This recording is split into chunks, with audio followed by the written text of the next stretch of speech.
Hello, Internet, and welcome to Nerdsmith Presents 9 Hells of a Good Time.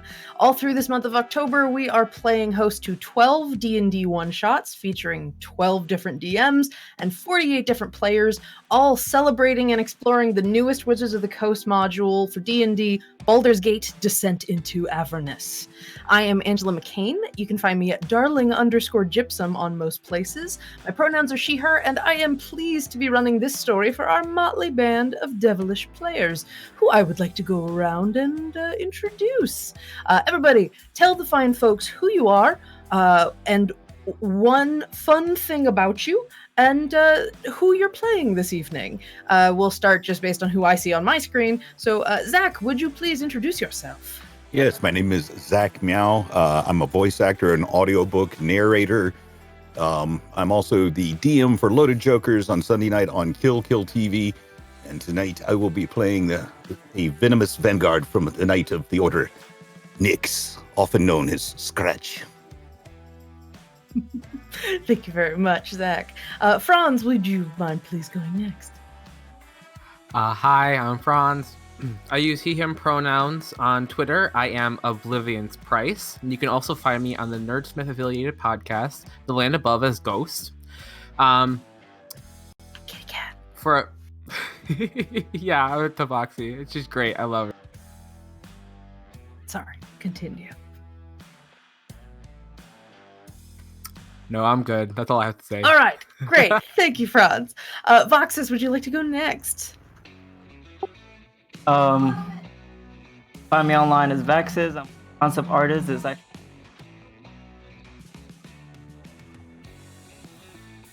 playing. Oh, sorry. We lost a little on audio there.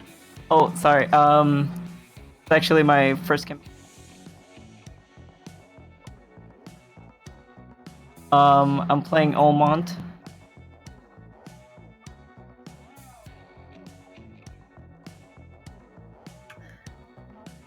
We lost you quite a bit there, Vaxus. We'll see if you got headphones might help, and see if are you on push to talk?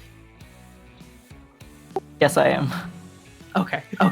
Just take your time with the button, and you should be good. Rev, would you like to go next, introducing yourself? Yes, of course. Hi, I am Rev. I am the host and GM of the Crit Show, where we play Monster of the Week and other Powered by the Apocalypse games. And starting on the 30th, Wednesday, I will also be on the Nerdsmith stream of Obscurum, which is a City of Mist game, which I am super excited about. I've wanted to play this game for a year, so I'm very excited to finally get to do it. And you can find me on Twitter at RevDeshane, and I am he, him, and I am playing Krim, the super strong Gerblin. Well, imp, technically. Yeah, you guys are imps. They're all imps today, if you haven't noticed. All right. Thank you guys so much for introducing yourselves. As I said, we are celebrating the release of Wizards of the Coast's module, Baldur's Gate Descent into Avernus. Tonight's episode is sponsored by World Anvil, the most robust campaign management software on the market. They are constantly coming out with exciting new features and ways to support creativity in your world building, whether you're a novelist, a campaign writer, or a GM. They're amazing. Light up the forge with World Anvil.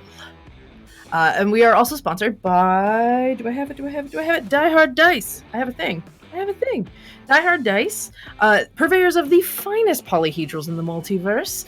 They come out with new sets all the time. Each one is as incredible as the last, and you can win tonight a set of their brand new Brimstone dice. And to do so, you can go into the chat and enter the code #BURT, B-U-R-T.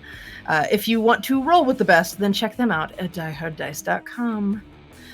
Special thanks to Will Crossweight for working with me on our amazingly heavy metal intro credits that ran just before we started. Will so graciously and so skillfully composed that rad-ass theme song for us. And you can find Will on Twitter at Crossweight Music. All right, so tonight is the 8th standalone episode of our epic one-shot series, 9 Hells of a Good Time. It is a 12-part exploration of Baldur's Gate, Descent into Avernus, and we hope that you'll join us for all 12 of our episodes. You can find past sessions on VOD here on Twitch or on the Nerdsmith YouTube after they've aired, including this one. And as I said, this is the 8th adventure, Demonball Run. Welcome to the millionth annual Demonball Run, a cross-hellscape race with war machines, where only the most devilish survive. But the question is, can our intrepid party of imps ruin it all in time?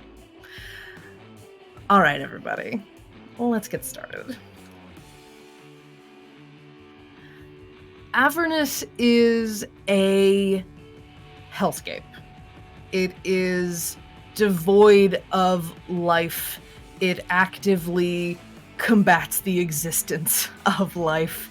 It is a desert horror show, a former, current, and undoubtedly future battleground between demons and devils. You can see throughout the landscape the ruins and decay of war machines and armies and any sort of life that has ever tried to exist here has died a bloody and violent death, and its remnants are all around you. On a plateau, somewhere in the middle of this chaotic ruin, there is a hill made out of reddish stone, and this hill almost takes the shape of what appears to be what you would probably call a titan's hand. It looks as if a massive creature with 5 fingers is reaching up out from the ground and trying to haul itself up, but all you see are the fingers. Now, somewhere like, let's say between the pinky and the ring finger, there is a construction. It is a fortress. It is Fort Knucklebone, the home of Mad Maggie, one of the warlords that runs rampant here in Avernus. There is around this hill a massive protective wall made out of twisted and gnarled metal and bones and wreckage.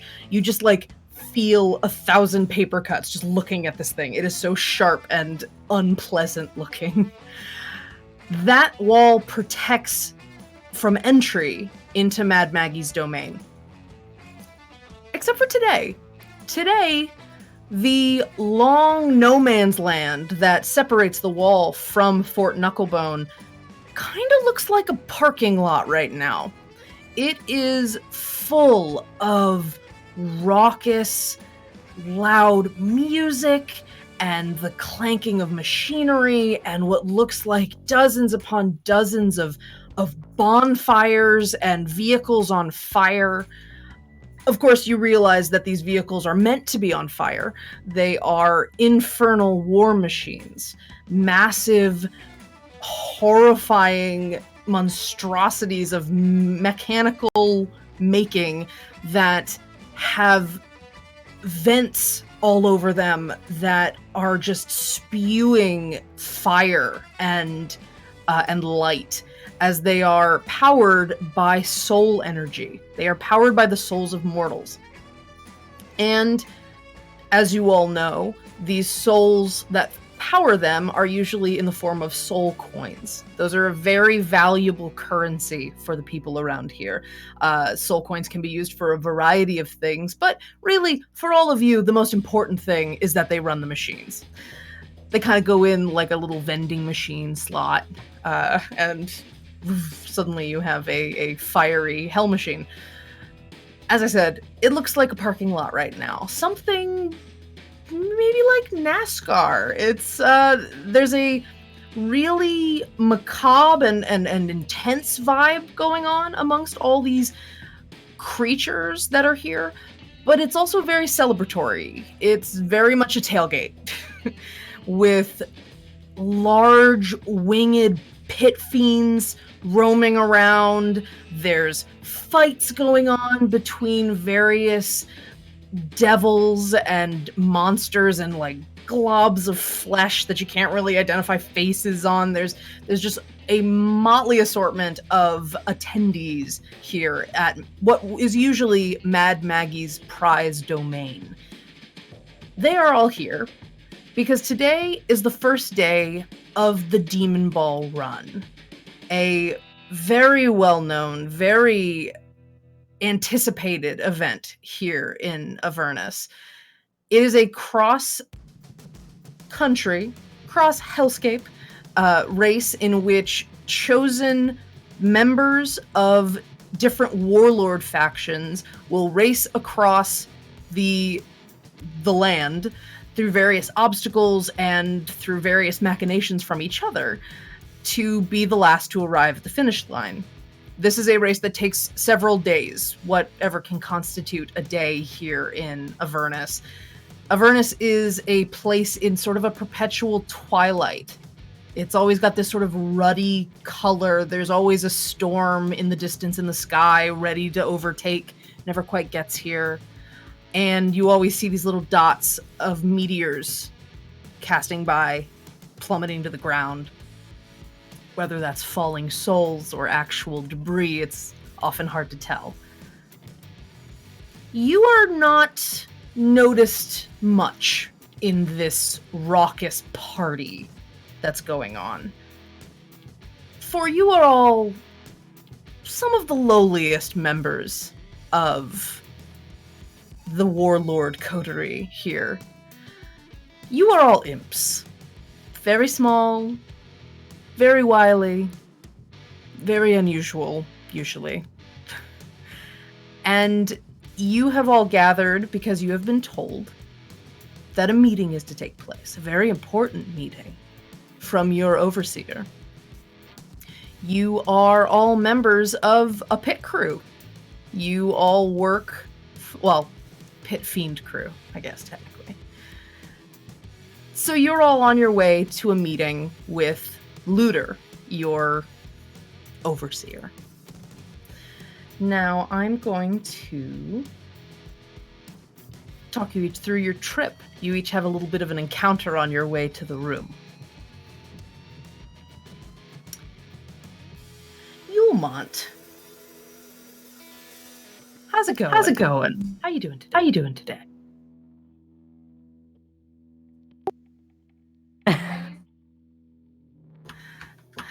Can you keep your button down? See if that helps. Maybe a little bit. One second. I should turn off the...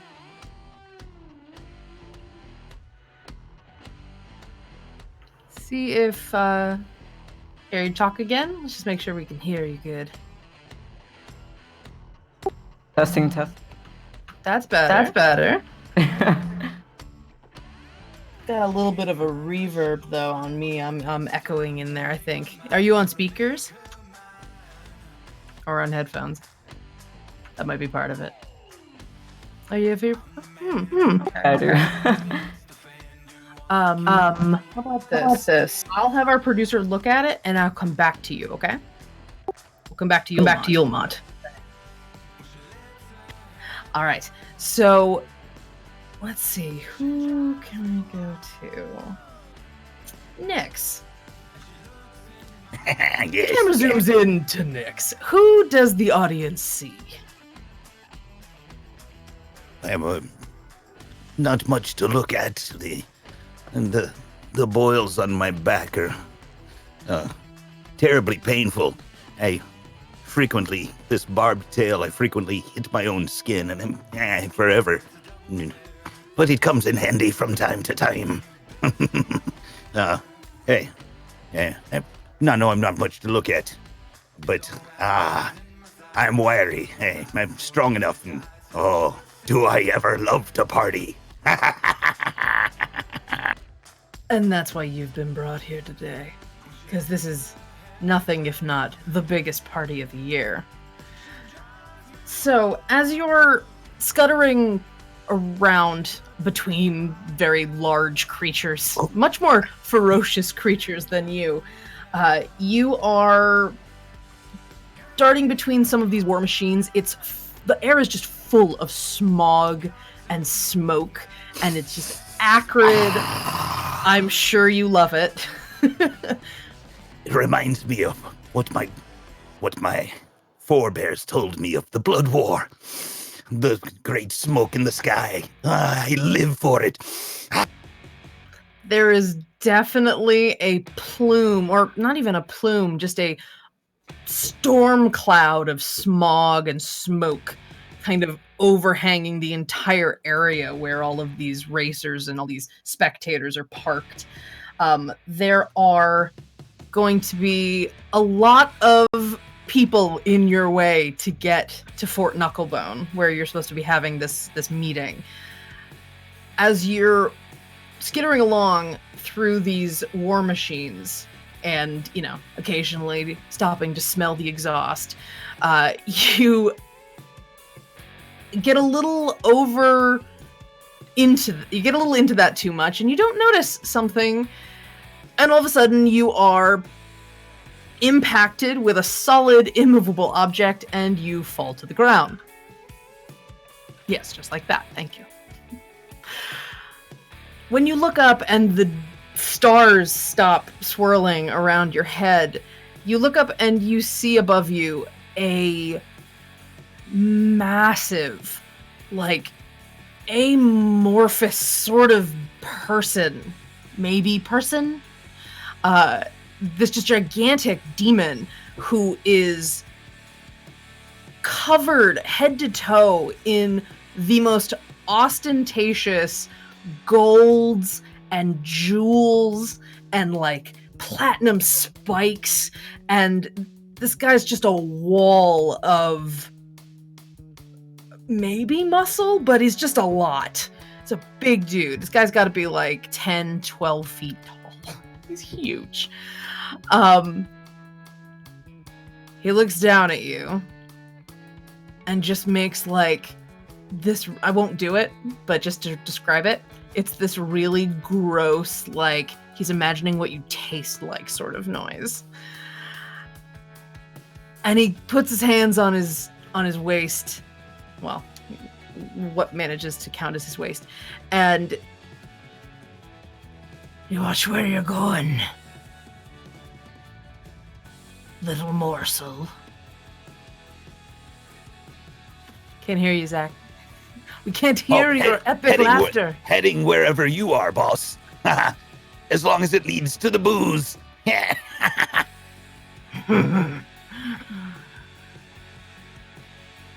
Get out of my sight. And he sort of nudges you with his foot. Or you'll end up in my barbecue. No need to be rude about it. You hear some chuckling from a few little, bigger than you, demons that are, their faces are obscured from these gold masks, these sort of creepy, joyous looking faces, but you can't see past them. It's just darkness behind the eyes. But you hear this sort of sort of giggling at your misfortune as this very large dude has just tried to put you in your place. You snicker all you want. You're not getting any of this today. I've got a plan. As you turn to walk back away, you step on something. It's kind of sharp. It's ow. And you look down, and one of the jewels that gentle fellow was wearing somewhere on the mosaic all over his armor has fallen out of place, out of its armor, and it is currently under your foot. It's a very pretty, very sharp kind of blue gemstone that has maybe a little bit of smoke inside it, trapped inside. Mm-hmm. Yeah, look around. Is anybody paying it? Nope. They were laughing, but now they've moved on. Just that up and nobody's seeing and pocket it. Give me a stealth check.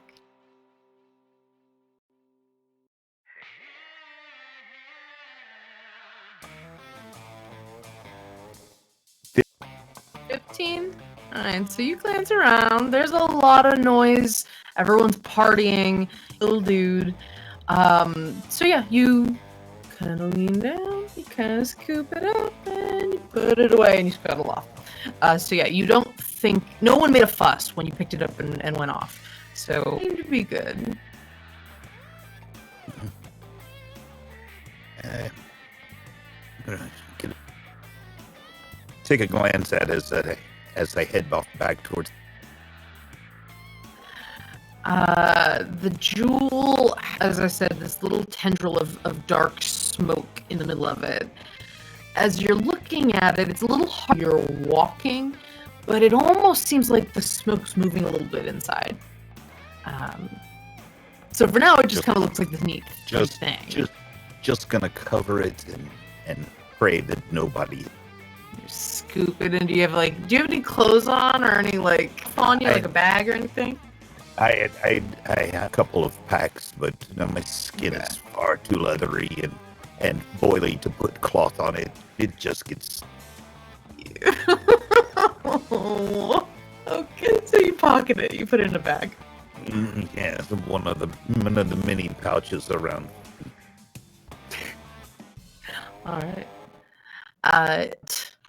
How you doing? Good. Sound good. All right. So describe yourself for the fine people at home. What they see as another imp starts making their way through the demonic tailgating. So pretty much what they see is this really imp that kind of walks around prancing a bit. He has makeshift glasses that he wears that he thinks would make him look posh, just prancing around, kind of trying to step away from everybody and just act like he doesn't belong there.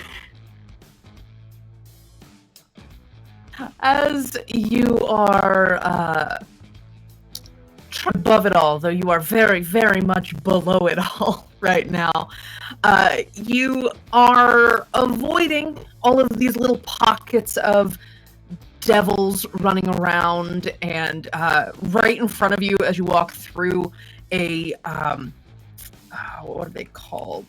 There is, hold on, let me remember the name. I gotta remember the name. Anyway, a goat-like demon smacks into the ground right in front of you and thrown there, and it's just in this sort of drunken stupor and kind of scrambles to its hands, and then comes another guy. So they're having this brawl right in front of you. Give me a dexterity check to try to be get out of the way. That's an 8. Oh no!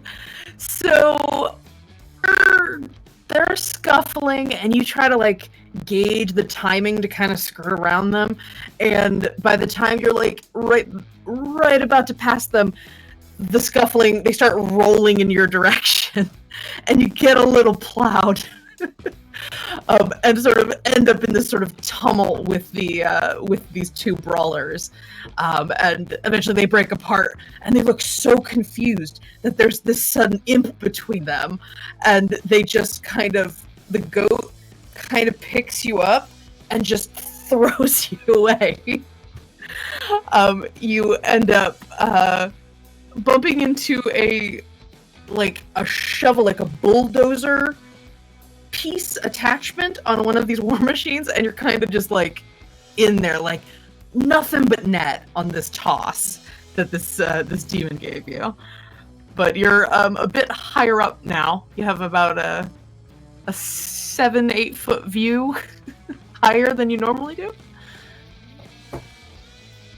So pretty much Elmon just yelps throughout the whole thing, and at the end he's just filthy. So you pop your head up for scoop, and you can see that you're getting very close to Fort Knucklebone. You just have to very carefully climb down this machine and avoid getting thrown again. So you make your way towards the fort. Krim, would you please describe who we see making their way through the crowd, trying to avoid getting tossed or getting yelled at by bigger devils.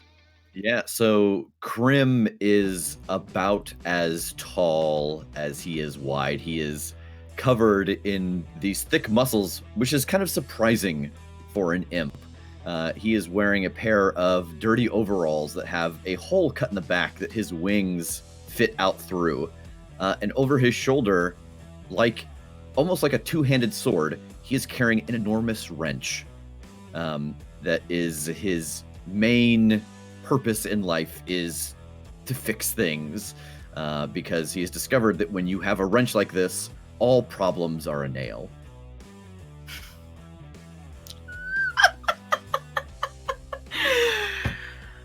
Oh, damn it. All right, so Krim, you're wandering through, and your attention is not as taken by the sights and smells of the partygoers. You're more interested in the machines. The war machines here are in all shapes and sizes, mostly made of scrap or welded together parts. They're very haphazard in terms of how they look, but they are, as you know, very ferocious. You can easily find one that can just plow its way through a wall if it needs to get through a fortress of some kind. These are the vehicles and machines of war that the warlords use in their constant power struggles here in Avernus. You love them. They're beautiful and disgusting and awesome and loud, and they're just the best. So you're walking through, avoiding getting stepped on by people, well, monsters, but you're finding yourself really getting into being near the machines. So you're sort of skirting around, staying close to the war machines. As you are going through, you hear something. You hear this whirring, which is the very familiar flame rippling of the engines of most of these machines. But one of them nearby, every so often that hum sort of hiccups a little bit and kind of peters out and then kind of tries to start up again. You're hearing something that it doesn't sound very good at all. So you hear this noise. Yeah, I would walk over towards it and, I wonder what's going on here. Maybe I can take a little peek underneath the hood, or maybe something underneath the bottom of the cars here, and give it the old twerk there, make sure everything's running right. You see a devil with massive horns on this sort of like crown adorning. It's almost hard for him to get under the hood because of all these horns in his head. And he kind of like jerks up from inside. He had sort of his legs sticking out from inside the engine. It looked very dangerous. That sort of working anywhere on a war machine is pretty perilous. But he hears you and he kind of looks down. What are you going to do, short stack? What do you know about these things?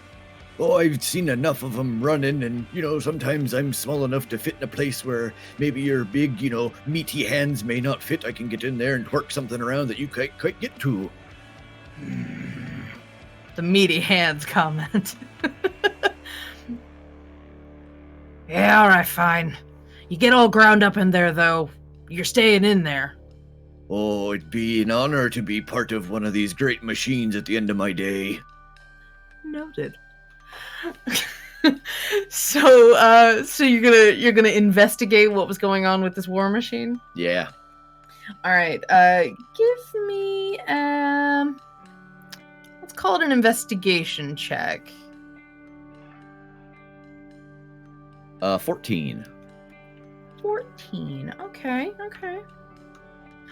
So you root around in here, and you're just sort of following the very familiar sounds of these machines. You know how it's supposed to sound when it converts the energy of a soul into hellfire, which then turns the infernal combustion engine to make it run I just came up with that too. I just realized that should be a I'm very thing. proud of you. So, you're listening in, you're kind of crawling into these spaces. It seems like these are kind of designed for weirdly tiny creatures to get through so that they can work on them. And you see a tangle of wires? Vines? Veins? It's always very hard to kind of figure out what exactly these things are made of half the time. They're usually improvised. And so as you go kind of deep into this thing, you see that there's you kind of feel it, and the feel of these vines, this nest of vines, there's usually sort of a tingly warmth when you touch stuff that has the soul energy going through it, and you sort of feel that there's like a hiccup in the flow of that sensation. So something's clogged in these. Well, the knot is probably causing the clog. So these are all kind of tied up together, and it is causing an interruption with the flow of the soul energy in this machine. Oh, I think I found your problem here. It seems like you got a knot in your soul lace.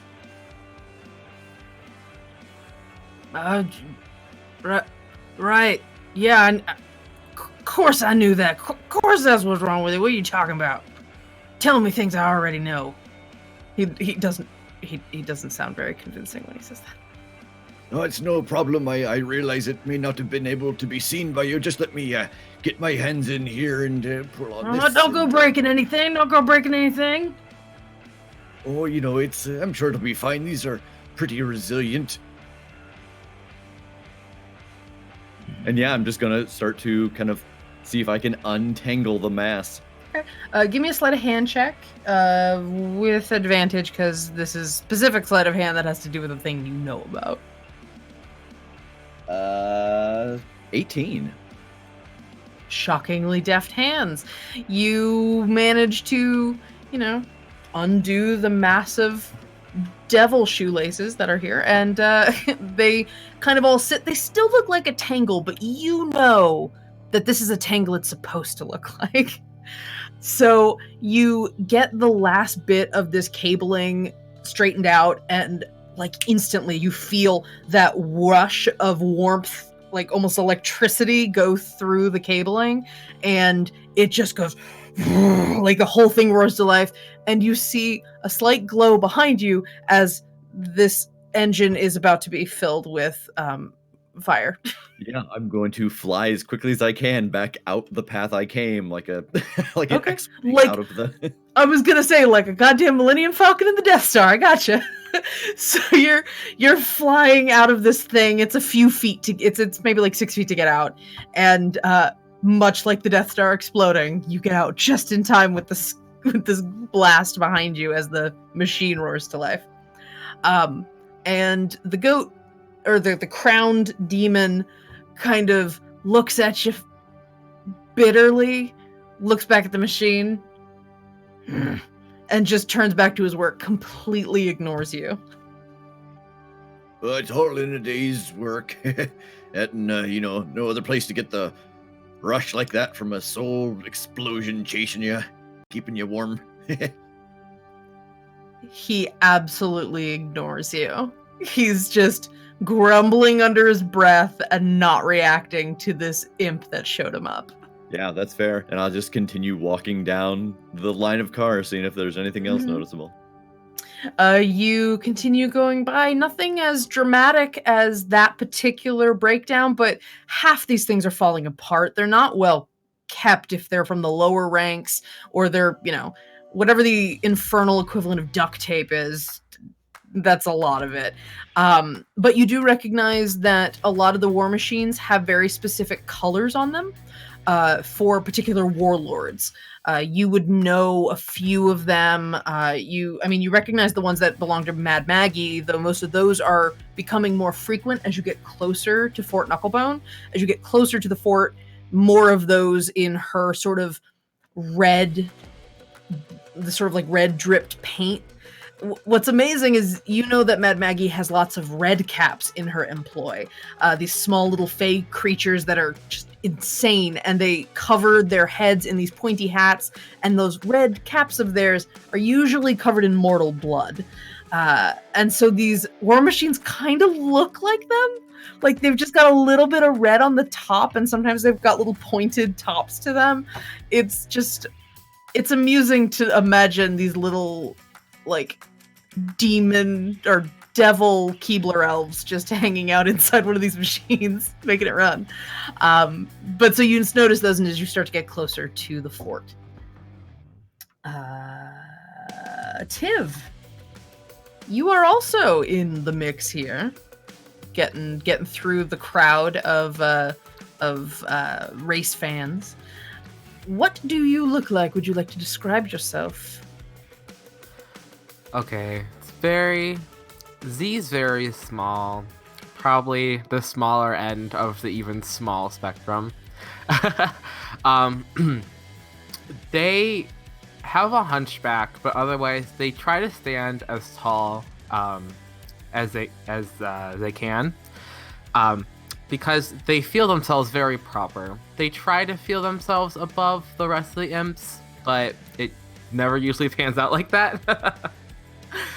Otherwise, they have a cape that it always seems to be moving, even when they're not, even if there's not like a breeze happening at all. Mm-hmm. The cape's still moving, and it kind of makes people uneasy, but that's just the nature of things down here. Mm-hmm. Otherwise, they're always carrying a book, and they like to pull it out sometimes, but no one's really sure what exactly they're reading out of it. I was gonna ask what that book is. If you, Yeah, I mean, it's just, everyone thinks hell is full of chaos, and it is, but it's more of an organized chaos. There are rules. I was gonna say that's really the crux of the Blood Wars is order versus chaos, and the devils very much are interested in a certain type of order. Yeah. So no, that's a fair assessment. Yeah, they take a lot of pride in memorizing it, and they still read it just for fun. So it's almost like a tome of hell commandments, or like the rules of the social mores of the warlords and such. Yeah, there's really no like official rulings. It's really just a free-for-all most days, but there are like folkways, mores that people tend to follow, or you get killed. So it's Hello Robbie's code. Gotcha. All right. So as you're going through, Tiv, you hear drunken singing in Infernal. If you could consider anything Infernal to be singing, really, it kind of just sounds like a bunch of screaming banshees. But apparently that's a song. That's fine.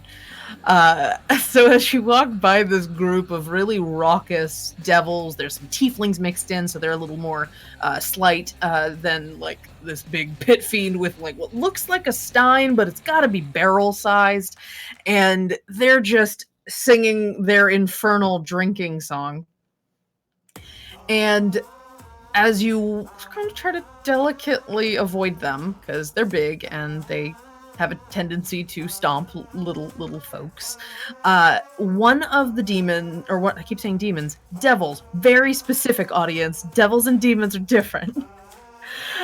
One of the devils, a fellow with very large bat ears and sort of an upturned nose and this like bright pink skin. It might be red, but it's a little on the like magenta side. Sort of just stumbles in front of you and trips on nothing and just face plants right in front of you. Starts snoring. He's plastered. And as he hits the ground, his bag opens up. This like roughly hewn, sort of worn bag with holes in it. The latch doesn't work really well, and it tumbles open, and what comes out of his bag is a bunch of gold coins, a goblet, some like really random miscellaneous what you'd consider treasure. It's like, why is this guy carrying this stuff around? And also this very large gunmetal gray dark piece of iron coin. You being a scholar of things of the hellish sort, you know this is a soul coin that this guy just dropped. Very, very valuable, whether for your own purposes or to, I don't know, give to your boss. Maybe treat it like a give the teacher an apple when you show up to class sort of thing. I mean, do with it as you will, but it has rolled out of this bag and amongst the more mundane treasure. As everyone knows, one of the most well-known rules in Avernus, stealing's only wrong if you get caught. So Z's gonna try to snatch it. All right. Give me a stealth check.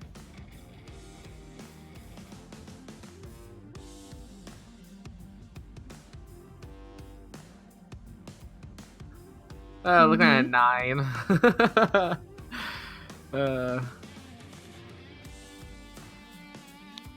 Well, he's real drunk, so you reach for this soul coin, and just as you start to feel the little bit of warmth on the coin, you hear the Batman start flipping around. I mean, he looks up, he kind of looks up at you, really bleary-eyed, and he kind of leans forward, and then he just hits the ground again. So you have a moment to just snatch this coin and book it.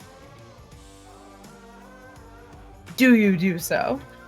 Oh, for sure. For Okay. sure. I mean, that guy's not going to know me from any other imp. Of course not. I don't know, it was little. Alright, so as each of you have your little forays into conflict amongst the raucous groups here at the Demonball Run starting gate, you arrive at Fort Knucklebone. Now, Fort Knucklebone looks about the same as the wall that surrounds the land. It's very... The architecture's a little haphazard. It's very jutting metal and pieced together from wreckage. It's almost meant to inspire fear in how many foes Mad Maggie and her forces have assimilated into her architecture. You see that there are some flags, slightly tattered, but still legible flags dotting the buildings here in the central courtyard of this fort. And each of those flags seems to have a emblem on it representing each of the racing teams. Now, you all know you're supposed to be looking for a sort of this flame. It kind of looks like a meteor on your logo. And so you glance around and you see little tiny flags of some of the smaller racers, and then you see the big teams. You see a jewel-encrusted goblet on one of the big banners. You see it kind of looks like some version of like the wind. It's like this sort of swirly shape that kind of looks spectral in nature. You see a body on one of them that just has its guts hanging out. And then there's like what looks to be some fresh guts like smeared on the banner for good measure. And finally, one of the biggest banners you see is this very ornate, very fierce looking, almost like cool hot rod flames meteor on one of the banners. And you know that is where your team headquarters is. So you all proudly enter the realm of the Rocket Fella, and you will be looking for your meeting place. It's just off to the corner. There's a room, says secret meeting, imps here, and you are heading into that room. The room is very dark. It's very sparse. There's a table, like an old wooden table. No chairs. Little tall for you guys, though. It's like about here. So you can kind of see on the table. Nothing there so far. And you're all arriving together, though you came separately. And you know you're just supposed to have a meeting. It has to do with the race, and it's something people don't always talk to you all about. This is a relatively new event for you guys to be in the event. You're not usually here on the team. So, what do you all do when faced with the prospect of having to wait in a room with... There might be some barrels in the corner. There's like I said, the table has some paperwork on it, but you're the four of you are pretty much left to your own devices for an extended period of time. Hiya, Tiv, Yoman, Krim, how you doing? This where that secret meeting is, right? Well, if you keep on like that, it won't be so secret. It says secret meeting on the door. Who we gonna tell? Hey, are there supposed to be refreshments in the green room? Where's the booze? I start rifling through the corners and just kicking stuff over. There is a barrel that is very heavy and makes kind of a sloshing noise when you push it. Hey, why don't you come over here and help me with this? I'm gonna get it up on the table so we can this and find some cups. Come on. I start dragging it across the room. It's a pretty small. It's a pretty small barrel too, but it's your height. So yeah, it takes a bit of effort. Give me a strength check. Meanwhile, I'm just looking at him like, you disgusting little creature. So I think I'm smaller. What do the rules say about gluttonous drinking? 17. 17, all right. So you drag through the dust on the floor here, this barrel. It occasionally sloshes a little bit too far to one way, and you kind of start toppling that way, but you get your balance, you get it over. You drag it over successfully, but you're still gonna need a second, third, maybe fourth pair of hands to actually haul it up onto the table. Is anybody gonna help me out here, or am I drinking alone? Well, now, just a second. We want to see what's up here on the table. I'd hate to think there might be... Oh, maybe they're having us build them a car or something. There could be some blueprints for a car up here. And I'm going to fly up and look at the papers on the table. The papers on the table, one of them is a very large, very rudimentary sketched map of Avernus. Well, some of Avernus. You recognize the river Styx cutting through it like a snake through the landscape.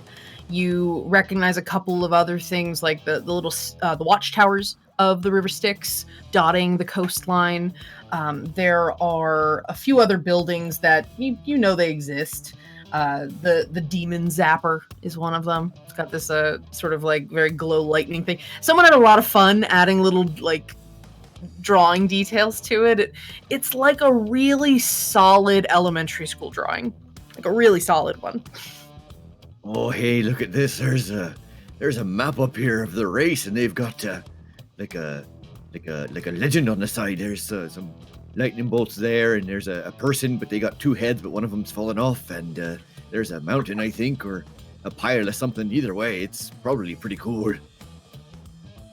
There are also little X's dotting the path that's been sketched out on this path. So you see on this path, you're starting at the bottom of the map, right on the coast of the river Styx, and you know that you're within a mile or two of the river. And it just goes completely up the map and back around almost in a big loop, and you end up on the other side of the river, exactly where you were, just on the other coast, or on the other shore. So it goes a really long way around just to end up approximately where you started. So that's where the basis of the the race is going to be. And you know that this race takes 2 to 3 days to actually complete. It's very much an endurance trip for some of it. What else is on the map there, Crim?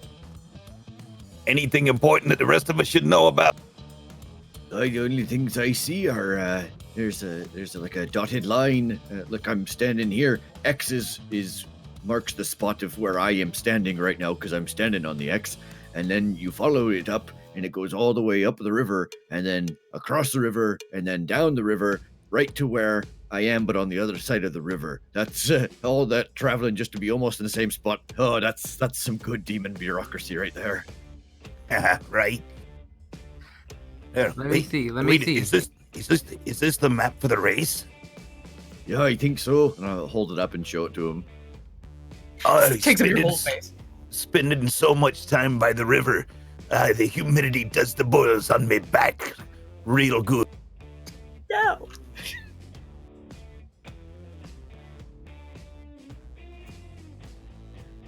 You hear a little bit of a raucous outside the door, and Put the map down. I didn't touch it. What are you doing, Crim? Put the map in your pocket. No, it's too big. Look at the size of my pocket. Look at the size of this thing. You gotta make yourself invaluable. If you've got the map, then they need. No, depending on who it is, I need to make myself invisible. Fair enough. Yeah, and I will hop off the table. With or without the map? Without the map, I'm going to try to put it back where it was. Just like turn it a little bit so it's approximately where you left it. Look for the dust lines. I'm gonna go ahead. I'm gonna go ahead and try to throw the keg up on the table. Okay, give me a strength check with disadvantage. Tiv goes as far as they can. That's a natural 20 and a 2. Oh no! So you feel like, oh yeah, lift with your back, right? That's how you do it.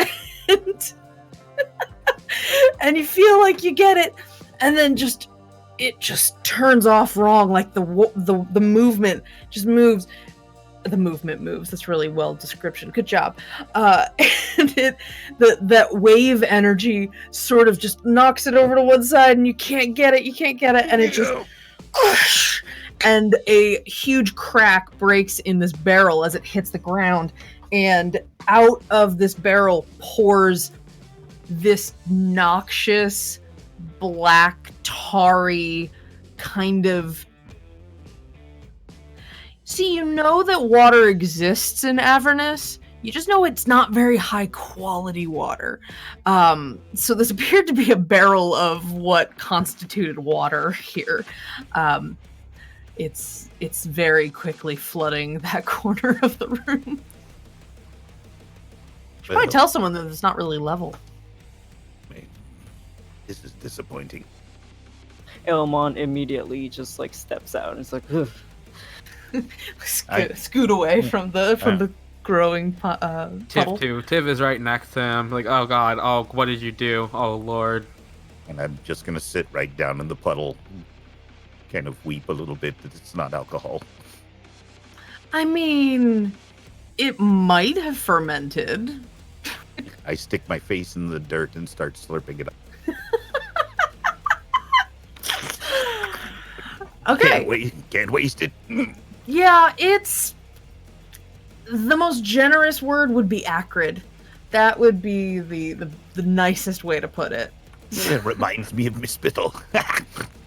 Oh, man. I haven't brushed my teeth in 2 centuries. Give me a break. It's looking worse now with this mud caked in your gums and your fangs are just covered in dirt. You look like a kid who just had their first, whatever they call it, like their smash cake or smush cake, and they just like when they're 1, they get a chocolate cupcake so they can smush their face in it. That's what you look like right now, but demonic, devilish. Damn it. It's okay. It's okay. Knew what you meant. No offense taken. Suddenly, the door bursts open, and taking up the entire door frame of this space is a massive pit fiend. Huge, snarling teeth, wings that are currently a little like tense at the effort of sort of bursting through the door, and just this heavy breath of looking back and forth and kind of glancing through the room with this sort of oh, hey there, guys, it's real nice for you guys to show up, thanks for all being here. And Looter, your pit fiend boss, kind of calms down having seen all of you and closes the door behind him. How y'all doing today? Oh, good. How are you? I'm just fine, thank you. It's a great day for a race, I'd have to say. It's another glorious day in hell. That's the spirit there. Good on you. Oh, you made it seem like there's a bit of mess over there. Is that all okay? Got a straw? Nah, but I have like a rag if you want to like sop it up and like. I would like. All right, here. And he flaps out a hanky that also has like the team logo on it. Like clearly, you guys brand really well. I can't stick this in the mud. Nah, it's fine. You can keep it. I got a whole mess of them in the back. That's spirit. Anyway, while he's all doing that gross stuff, we're gonna come sit here and talk a little bit about our plan. So, and Looter kind of straightens himself, and you get this sense he's a real big guy, and he kind of puts his hands on the table, looks at what he's got spread out, and he pulls out his bag and has this round scroll case, big scroll case, kind of moldy a little bit on the edges. I believe you wonder why I brought all of you here today. Yes. That was a rhetorical question. I would like to welcome you four gentle imps to the metagame. And he pulls out the scroll case and lays a very thin piece of fine paper over the map of the race. And on that map, this new piece that he's put there, you see more details. You see little flags written out at different points. They seem to be almost like checkpoints. You see in a few different spots pictures that look like the emblems of the other racing teams. And you also see a few of these sort of intersecting paths across the race path at weird parallel and perpendicular angles to the actual race path. And Looter looks down, makes sure it's all lined up right. There's a river Styx in that one too, so you could line it up correctly. As with all Demonball runs of past and yore, there is a metagame of sorts that happens here in the event. It is all agreed upon that racers will abide by a certain code of misconduct, but beyond that, there is some leeway to make a bit of mischief. Now, all the racers all agree to this. They know that we'll be doing a little bit of causing a little bit of trouble for their teams in order to make the race a bit more sporting. So your job, if you choose to have no choice to accept it, is to work on helping us keep our title. Y'all know that the Rockefeller has earned the esteem of the Demonball run as a winner for a couple decades running now, and it's real important that we keep that going. We got a couple of good contenders this year, and so it's going to be your job to take them down a peg with a little bit of trouble. Oh, I fixed a guy's car earlier. I probably shouldn't have done that, should I? Did you see what colors he was wearing? Did I? No. You were so obsessed with the car insides that you didn't notice the car outsides. Oh, you know what? On second thought, he may have been a rocket fella. Oh, that's good. That's real good. You're helping out the team. That's excellent. Yeah, totally, Yeah. 100% helping out our team and not accidentally helping a different team.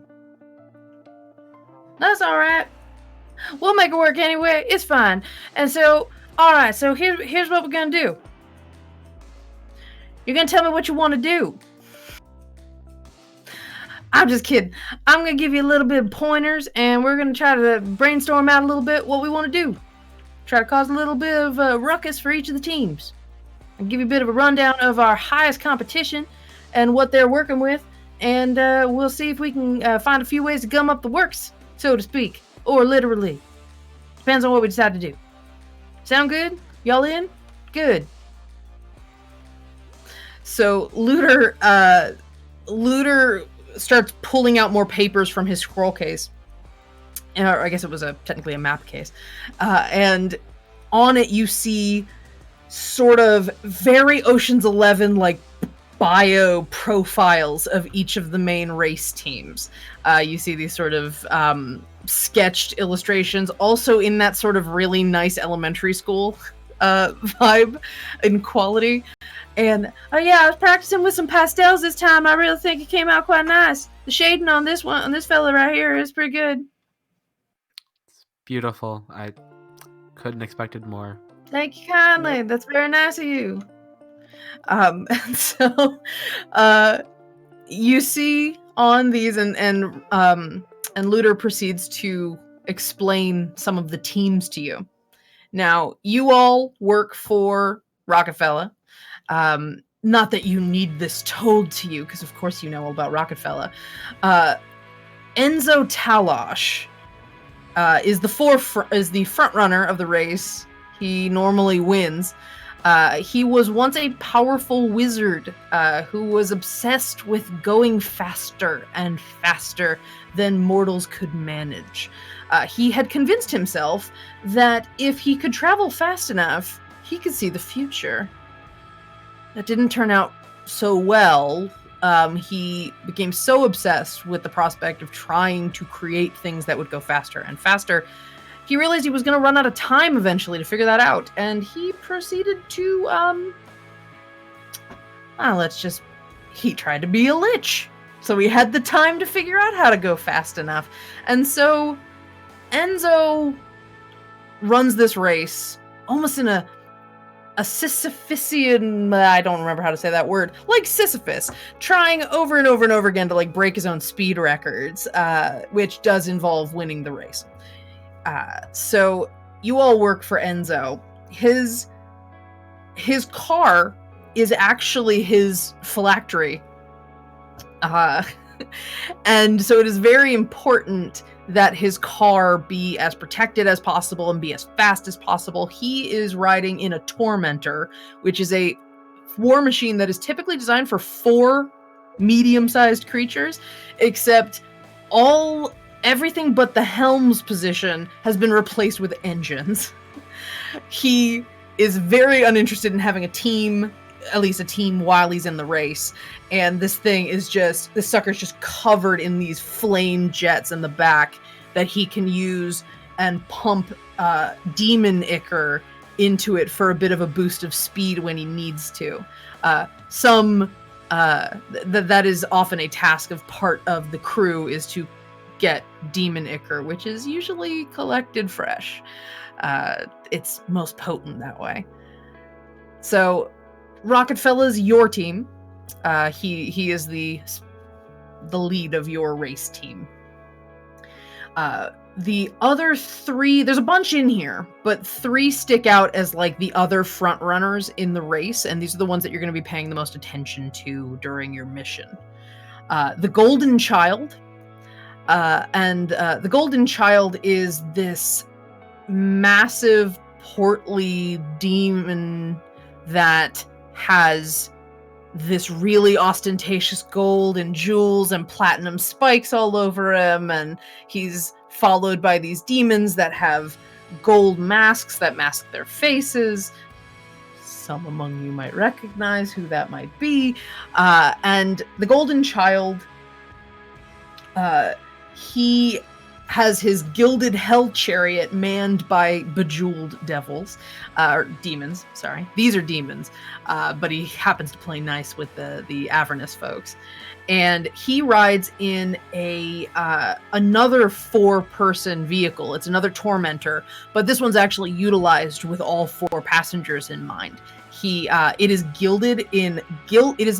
armored in gilded death armor, which is created from this gold that is, rumor has it, taken from Mammon himself, bartered or stolen from his realm of greed and avarice. So it's very stylish. Their vehicle tends to use blinders to reflect light and such to knock people out of the race. The other 2 racers, Ragadraga, who is another war chief, he himself actually races. He's a massive wereboar, and he leads the Gorguts gang, which you then go, oh, right, Gorguts, yeah, the guts thing, yeah, that's a thing, from that previous flag you saw outside. So he has a group of were-folk that help him run his ship, or his war machine. Another wereboar and 3 were-rats that hang out with him. And so they all operate a really massive vehicle that has a wrecking ball and a big chomper on it to break up other vehicles. So it's quite intense. Finally, the Flimble twins, who are a pair of ghost twins who possess their war machine. Doesn't look like there's anybody driving when they're actually behind the wheel. And they are prone to pulling other poltergeist-like hijinks during the race. So it's very, very wise to give them a wide berth during the race. So Looter goes through all these, and there's a few more. There's lots of specs that he shows you, lots of little personality bios of some of the other racers. But Looter says, now this here, Golden Child, Flimble Twins, and Ragadraga, they're the ones that you want to be paying a lot of attention to.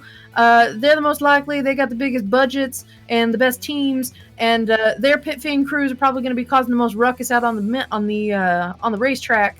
So you got to be watching out for them, and they're our targets. So we got a couple of plans here. We have what I call a 2-tier point of attack strategy. We're going to be looking at pre-race shenanigans, and then we are going to be looking at doing what we can to target this. And he puts his big giant claw down on the map, right where there appears to be a canyon drawn on the map. Now this here, Woebegone Canyon, that's the one that people are going to be all bottlenecking down this canyon space. And if, as we always assume, that the Rockefeller is going to be in the lead by the time this race part rolls around, you're going to be trying to stop folks from going through that canyon. So we got a couple options we'll be looking at, and part of it's going to actually be just checking out the field to see what you can do there to wreck the canyon face when Rockefeller comes on by. So we're going to be taking a look at those too. But I'd say pre-race sabotage, that is up to your wonderful, wonderful, evil minds. Do y'all have any questions? And he actually waits for you to say anything.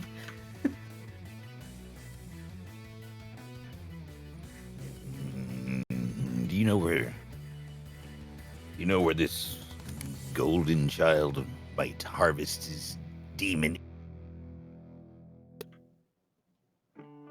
His demon? Ichor. What y'all say, little guy? You got a little stuff in your mouth. You gotta clear that out. You gotta clear that out. Try that again. One more time. This golden child. He said his powers his machine with demon ichor. Oh no, that's our team. That's Rockefeller. He does that. I mean, some of the other teams might have some, but we get like the primo shit. I mean, you want to take some for our team? I'd be fine with that. Yeah. Can always use extra at the pit stops. Yeah, I met that guy earlier. Oh, he's a dick. Yeah, I know. So, he's whatever you want to do. A vendetta. That's Yeah. quite good. It's good. Good energy. Good motivation. I like that. It's very dramatic. I mean, you said these werefolk in this ghost ship aren't really that much of a problem. So, You just wait till that race goes up. They got tricks up their sleeve. But yeah, Golden Child, you want to target him? We can get that done. I want him as far behind as quickly as possible. Even if I have to throw myself into his own transmission, I don't care. We'll call that Plan B. I hate that guy. Whoa, man, you're a little guy, but you got a lot of anger there. I know.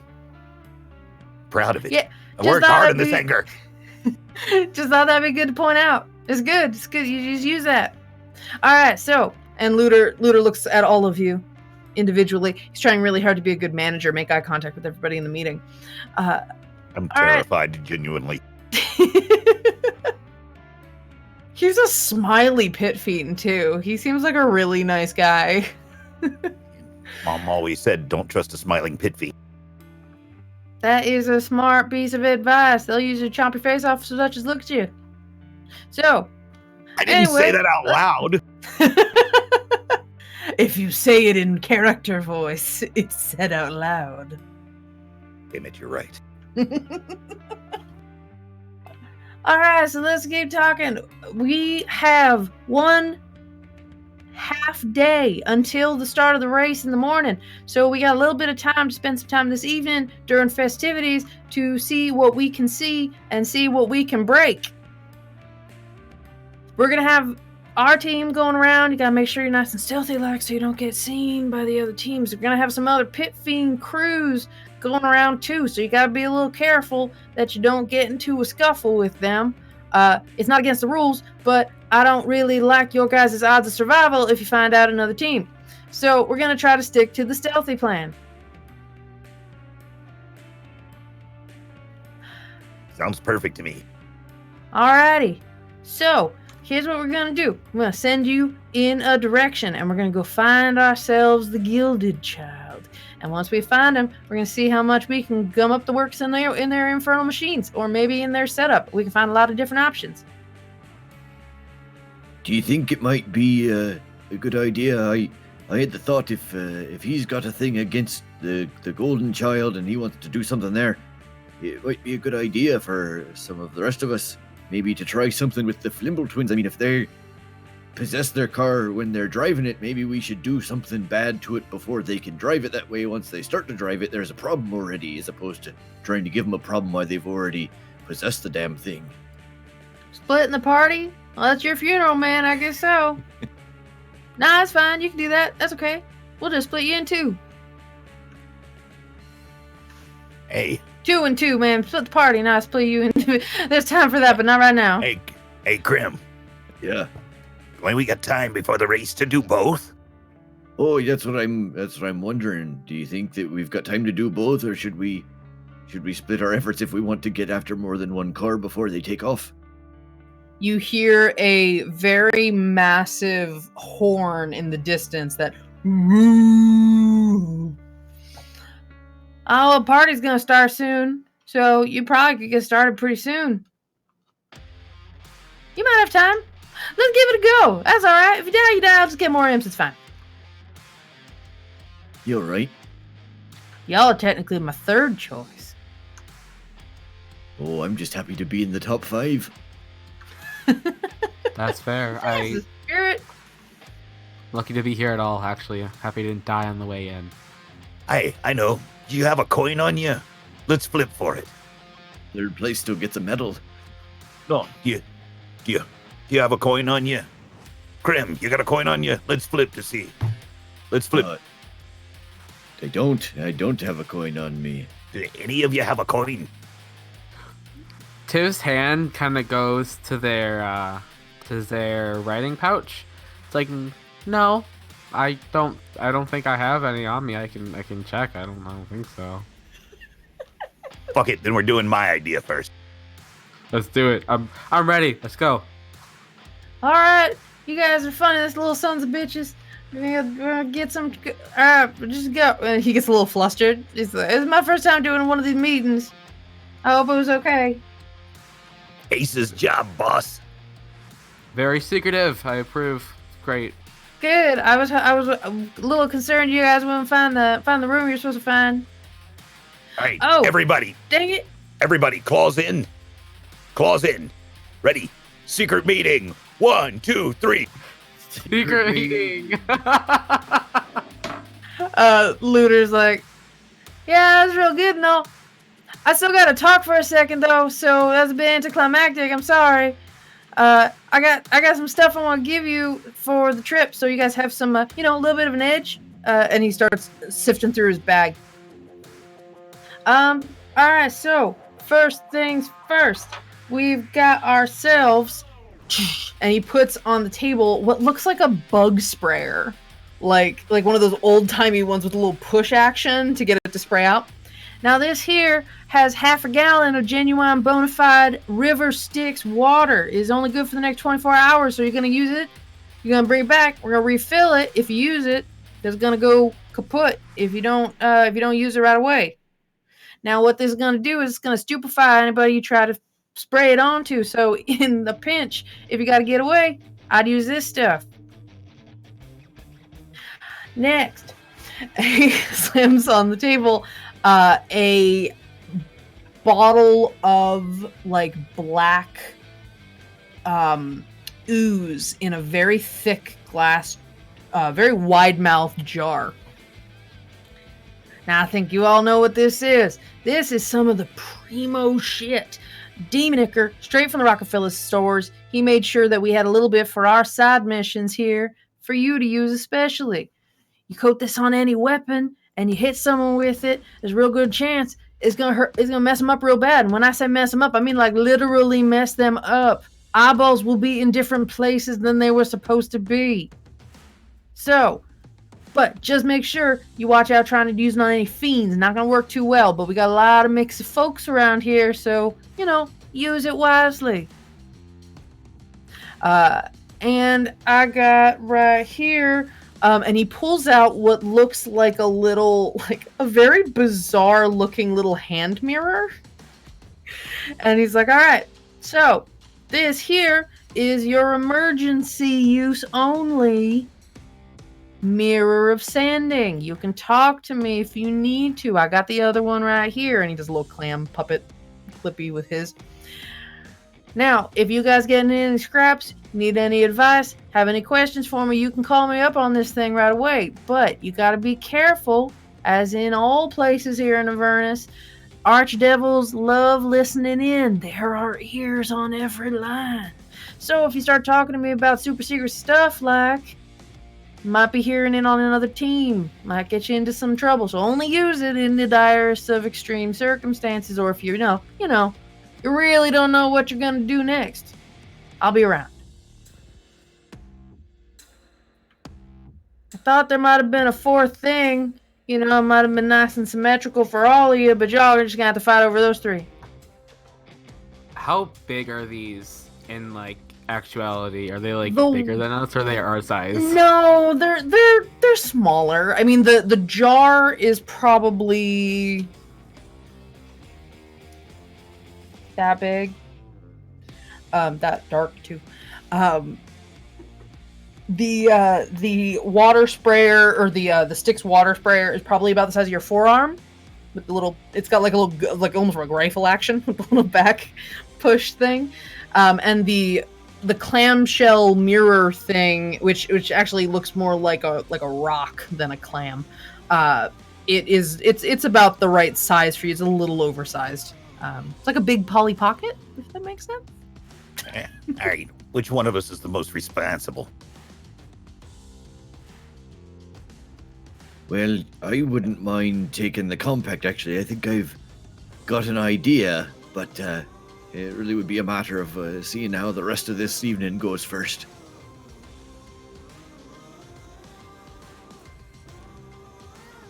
More than I got. I'd be fine with with him taking the compact. I really think that I need that little spray.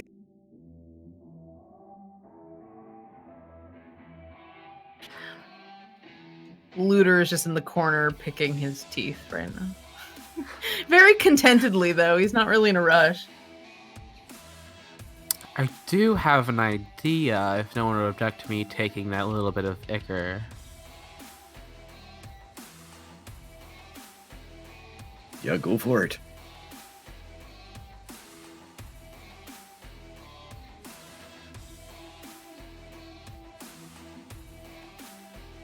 All right, where are we hitting next? What's the plan? I just gotta go out into the parking lot. Or, not in the parking lot. The official parking lot where all the important machines are. And you're gonna go over there while the dinner's going on, while the partying's happening. I can take you over there. Come on. And Looter bursts open the door very unceremoniously and starts trotting past a bunch of equipment and people working, and you hear, dig it, Omond. We got an escort. Elmon just rolls his eyes. Now, won't it be nice once to walk through a crowd and not get bullied? He kind of sneers off. He's like, that is true. that's the whole idea of this, little buddy. Give you imps a little bit of self-respect and self-confidence. Give you something important to do. I kept telling him that's something all y'all needed. Oh, I have plenty of self-respect. It's respect from others that I really have a problem with. Ah, that's real fair. That's real fair. And Looter opens a door and like holds it open for the four of you. Tiv is honored. Oh, thank you. Thank you so much. Thanks, big guy. Well, thank Y'all you. are welcome. I'm just making sure we don't get followed. Y'all are probably pretty bad at that. No, actually, I'm pretty good at getting followed. Kind of happens a lot. Well, made it there all right. I think we did pretty good for ourselves this time around. Yeah, not too shabby. So as you all enter this door that Looter was holding open for you, it is suddenly much more like the outside. It is sweltering hot. It is dry. There's a smog stench to the air as you find yourself on the other side of the fort. A space that's a little less crowded than the crazy parking lot that you were in before. It has very specific demarcated sections that have very, very impressive war machines being worked on right now by a mix of pit fiends and tieflings, and there's some lemures going around trying to like roll massive chain spiked tires. They're just like, it's like silly putty trying to do chores. It's just it's a look. And as you walk past each of these with the crews, that horn goes off again. That sort of noise. And people sort of look up, kind of glance around, and a few of them, the bigger ones, the pit fiends, wander inside the fort.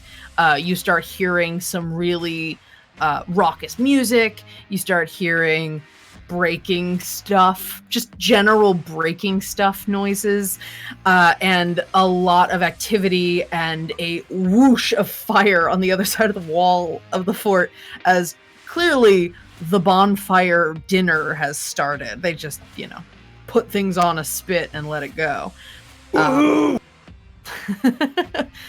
Now you guys have work to do. And, yeah, but there's sure to be scraps later. Oh yeah, totally. I'll try to save you a doggy bag. And you look out on this space.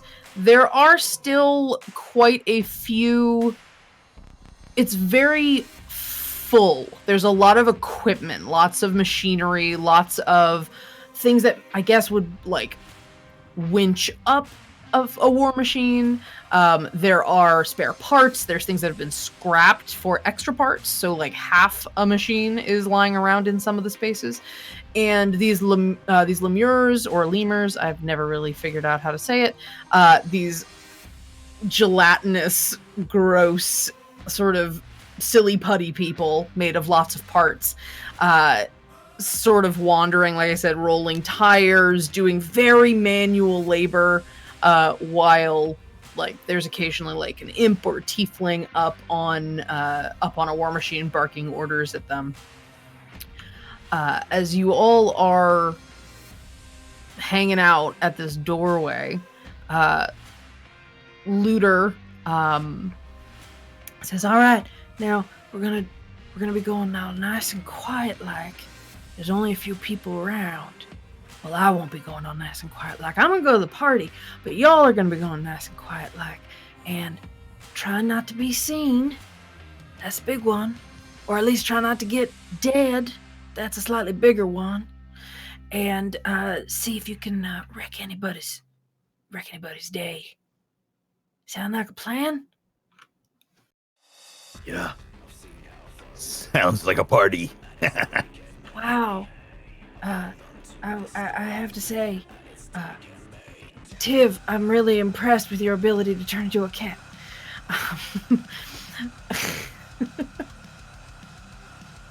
That was really good. He just sat right in your chair. It was beautiful. So, Looter pats each of you on the head. Big, clawed hand. Now you don't die, and you don't die, duck, goose. And and he doesn't explain that. He just sort of walks back in. All right, good luck. You got your little mirror thing. You let me know if you need any help. But don't let me know unless you're like in dire straits. Good luck. And he closes the door to the Rockefellers team. So you guys are left in a relatively crowded space full of stuff. There is a lot of noise coming from the fort, so it's not like super quiet around here. It's not like you couldn't snoop around. And occasionally there are these groups of lemures and tieflings and little imps that are parked on the war machines, but some of them are only parked on like certain sides of the war machine because they're working on a particular section right now. Am I to understand that you have a target, or are you splitting up to try to deal with two different targets? Let's stay together. I think I've got an idea of what maybe to try with the second one if there's not enough time. Okay. So you look around at the race car, I keep saying it's not race car, the war machine areas, the racing team areas, and you kind of glance at the colorations and the symbology that are on the tents and the sort of barricades that have been put up between the groups. And you see lush purples and golds and silks and just all this gilded splendidry of one of the sections, and you're pretty sure that's going to be the Golden Ones team. It's a few down the way, a few teams down the way. There's some smaller ones on your way there. So how do you attempt to sneak your way over there? Before we do anything, I'm gonna call the rest of hey, y'all come, and I'm gonna reach into my pouch and say, "Look, this guy's a big fat jerk. Yeah, and I was just trying to be friendly earlier. I ran into him, and he was like, 'I'll make you my barbecue,' and look at me, I'm all flashy and threatened to eat me and tried to just kick me out of the way. You know how we get treated. But look, he dropped this," and I pull out the gemstone. It looked like he fell. It's like, do any of you know what this is and how it could be used? It's not just, it looks too flowy and cloudy inside to just be a decoration. Can I roll Arcana or anything if Yeah. you like to? All right. Sure. It's fancy. You're an imp about town. You might know something. 16 plus 3. Ooh, all right. So at a 19, you take this bright blue, very sharp-edged gemstone, and you look at the smoke that is tendriling inside it. It is, in fact, moving inside the gemstone.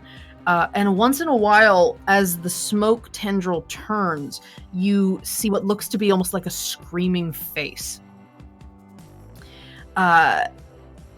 The black inkiness of this stuff makes you think that perhaps this is some sort of very ostentatious, unnecessarily fancy version of a weaponized demon ichor. Something that if you chucked it at something, it might cause bad things to happen. So what is it? Some sort of demon ichor. It's a little too fancy. I don't know what would happen if you throw this to someone. And I just give it back to him. You mean like an ichor grenade? Yeah, sure. All right, I'll buy that. And put it away. Save it for an opportune moment. Wait, why did I say that up loud? I like the canon that you have no inner monologue. You just say everything out loud.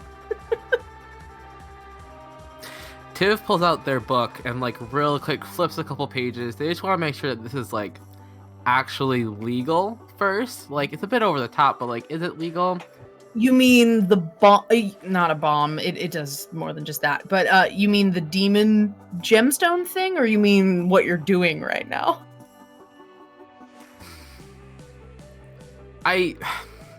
They really don't have a choice about what they're doing right now, so they're just kind of I mean, you win some, you lose some.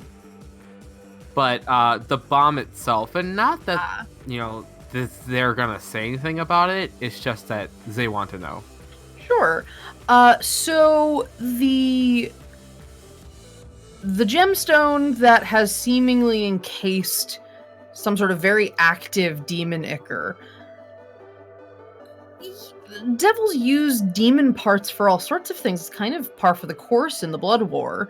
You're utilizing the resources you have, and if your resources happen to be enemy combatants, then yeah, why not turn them into a bomb? So no, there's nothing explicitly that says don't hurt demons. There's no PETA for demons here in Avernus. So fuck PETA. You suspect it's probably okay. It's par for the course with how demons and devils get along, and especially in the race, all bets are off when the race starts. You're allowed to kind of bring just about anything within reason. There have been agreements. You know that there was sort of a demon-run conclave that happened where they all agreed on the rules. It was very meticulous. You would have loved it. It was them talking about all the little ins and outs of fine print of what specific weapons, what specific trickery was allowed during the race. What you guys do, the metagame, is a little looser. But all within the confines of agreed behavior, so it still abides. Then, satisfied, Zer's going to just close the book, put it back in the pack. Okay, that's fun. Alright, So how do we want to attack this? I mean, do we go after the vehicle or the driver? May I remind you what level you are? You don't have a level. No, I know. I'm sorry. Please do whatever you want. What do we do? Well, my vote's for the vehicle. I mean, we've got weaponized demon ichor. What if we get it in that fat bastard's eyes? We shouldn't He overshoot. can't drive. He can't drive if he can't see. Hardcore. Actually, I've got an idea that kind of goes along with that idea of he can't drive if he can't see. What if we mess with all those panels he uses to blind people and rig him up so when he goes to activate them, they shine all the light back in his own face? Ah, you're brilliant. Let's do it. Let's do it. And then after that, you can blow him up. I like the way you think. All I'm right, ready to so do this. all right. There's two of us should go in to do our little mission, and two of us should create some sort of diversion. Oh yeah, it's a good idea. That way, maybe we don't get caught and killed while we're trying to, mess with things. That'd be nice. Yeah, it would be nice. I'd like to not die. I can work on the distraction part. I think I have a couple things up my sleeve. Oh yeah, yeah. Okay, I'd love to hear it. Let's go ahead. Let's get the whole plan underway, and we'll act on it as soon as we got the whole thing mapped out. Okay, I would need anyone who's involved with the watching of. I'm sure that they have guards, probably making sure this doesn't happen. I would just need to get access to the guards. Maybe they just missed some paperwork that they need to fill out before the race tomorrow. Who knows? Oh, so you could go in and act like as an official, a race official, and keep them distracted? Well, more of a messenger of a race official, as I doubt they'd believe that much, but no, for sure. Okay, that's great. How about you, Olman? What you got? Well, I could help with that distractions. I mean, I am quite skilled in forgery, if I do say so myself. Great, sounds like we got ourselves a plan. All right. Do we have anything to forge official documents on or with? You got any paper? Maybe the last page of that book ain't got nothing written. How dare you? No, I have paper and quill and ink right in my pouch. Ah, how handy. Don't even. How dare you deface a book? How dare you deface this book? I'm disgusted. Sorry, I didn't mean any offense. I'm just trying to pull a plan together. That's fair. No, I have supplies, not to worry. Hey, since you got so much stuff in that bag, you got any booze? No, and I don't suggest you go through it looking for some. Well, I wouldn't think of it. I'll take your word. But just so you know, I'm kind of offended you don't have any booze. My apologies. I'm sure we could snatch some from our opponents while we're in there. I love this team so much. There's a reason we were put together. Well, I will let them set about forging their document. Okay. So what kind of documents are you trying to forge?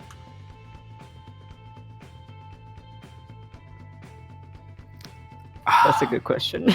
That's a good question. I want it to be something with. Paperwork on the top. Can they read? All right, that's a question. That's a question. I kind of want something to be where we need multiple signatures. Maybe a release form or something of the where everyone involved has to sign it, so they have to go hunt down everyone that needs to sign Triplicate. In triplicate. I need your signature at the last page and your initial at the bottom of every other page. Mm-hmm. Okay. All right. So we'll say it's some sort of release form for working on the machine. It has to do with maybe timesheets, making sure you don't work overtime, or it's some sort of bureaucratic gobbledygook that you could We hear. know how these devils love their bureaucracy. So yeah, all right. Roll me a. Let's do a deception check because you're trying to like bluff the writing of this. Do you want me to roll that, or do you want Yulmont to do it? Roll with advantage because the two of you are going to be doing it together. Okay.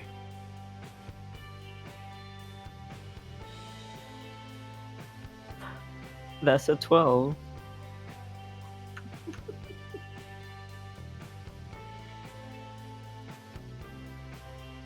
What'd you get? Well, the first one was a nat 1. Okay, what'd you The get? second after one that? was a 11. Okay, all right, 12 and 11. So you're in a high stress situation. You're trying to get this. You're trying to think of, okay, what would get these guards are not going to just fall for anything. You got to make sure that you have some sort of paperwork here that's going to be legit. So you keep trying to think of all the other forms that you've ever signed, and you start just putting legalese into the paper. You're like, oh, okay, I remember there's like, and you start like there's a little bit of real estate law in here. There's a little bit of like school, like you're going on a class field trip kind of wording, like parent or guardian sign here kind of stuff. Like you're just like, all right, I got this. We're gonna just get a bunch of stuff in here, and if we talk fast enough, maybe they won't read. Nobody ever reads the fine print, so you think you might be okay.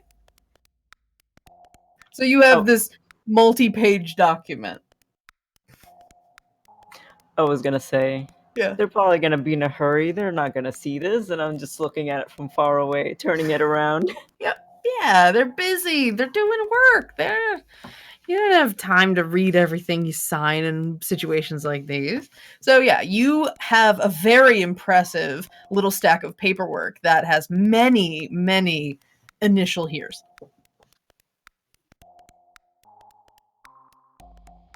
Hey, you got room for one more small thing in the fine?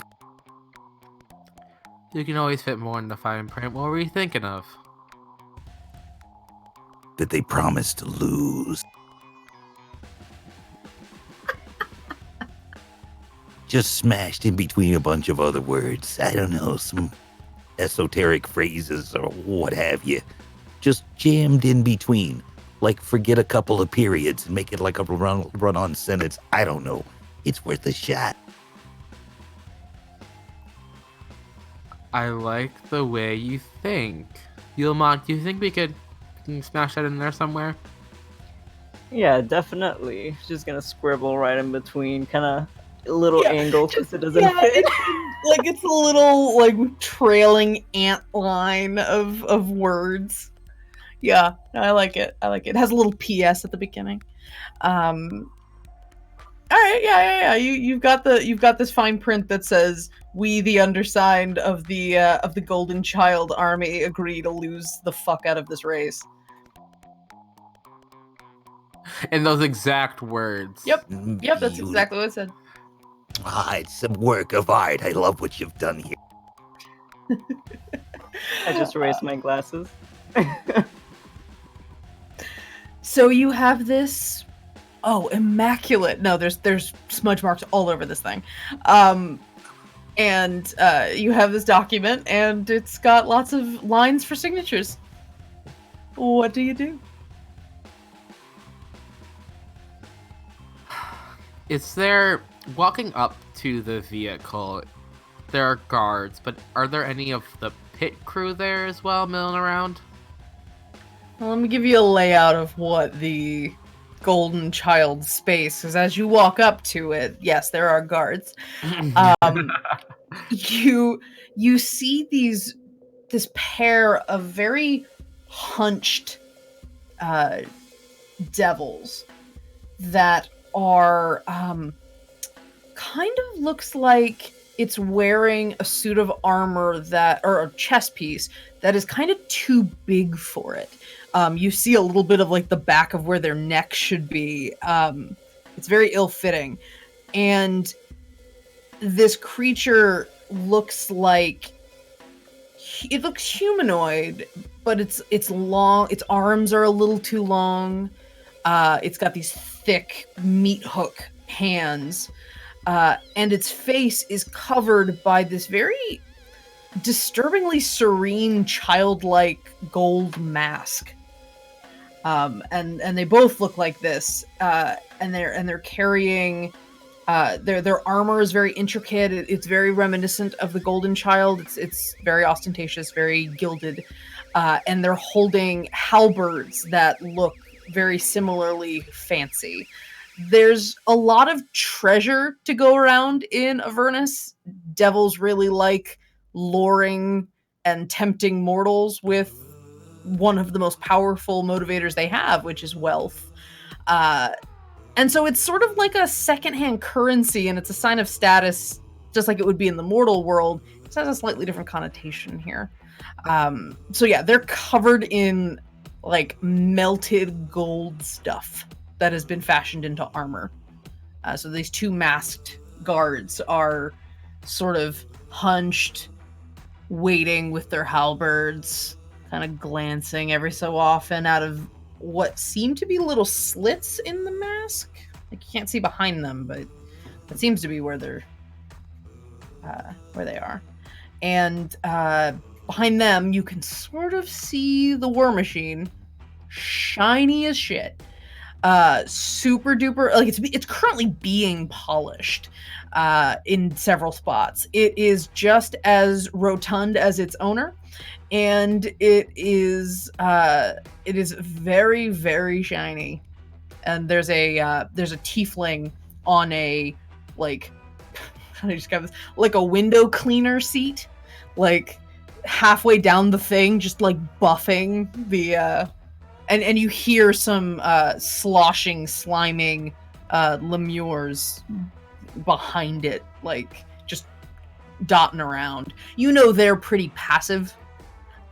They just kind of do their work. They don't talk.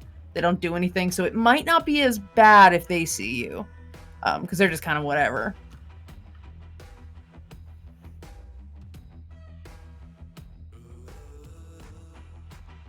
I just realized that we weren't going over what the other two were doing.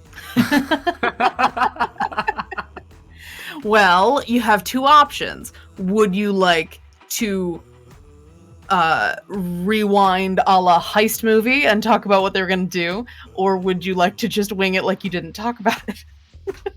What's more fun? I'm going to leave it to the two that are actually doing it. So what were you two planning on doing during this? We'll try to do them synchronously as you're attempting it, since they're the distraction. Yeah, so I think that while they go to the front and distract the guards and the various workers, whoever they can, that we go in and try to figure out how his reflectors work and mess with the controls on them so that they don't, like when he pushes left, they don't then ever goes the direction he wants it to go. Awesome. All right, so as you two watch Tiv and Yulmont, are you guys just approaching the guards, or are you trying to stealth around? What tone are you setting as you try to approach them? I would say just approach them and just kind of as we get closer to them. Okay, all right. Yeah, I'm definitely thinking. Make it look official. I like. Yeah, definitely more official. Like, excuse me, tell them to get off. We have paperwork. They can't be on there. They haven't signed the release form. So this guard, one of the guards, these are Maragons, by the way. I think Yulmont would probably know this, and so would the two of you probably would both know this. These are the remnants of soldiers and mercenaries that died in the mortal world. So they are very to the job, very focused. But you and you sort of hear this crinking of armor as it is very unnatural, kind of glances down at you with this mask, this just expressionless, childlike mask. And it is looking at you. And when you look at it, you realize there are no slits in this mask like you thought there were. It's just a solid face, and it can somehow see you. I take a tiny step back behind Tiv. You do this. Right, yes. We have some of this paperwork, and they take out the wad of papers and kind of like wave it in front of them, not letting them like look at it too closely. Be like, they can't be on that war machine. We have paperwork. They have to sign these release forms. It's part of the race. It's just not. It wasn't filed correctly or what have you. But they need to get off there, and they need to come sign these. Give me a persuasion check. No, deception. I'm sorry, deception check. Because this is a straight up lie.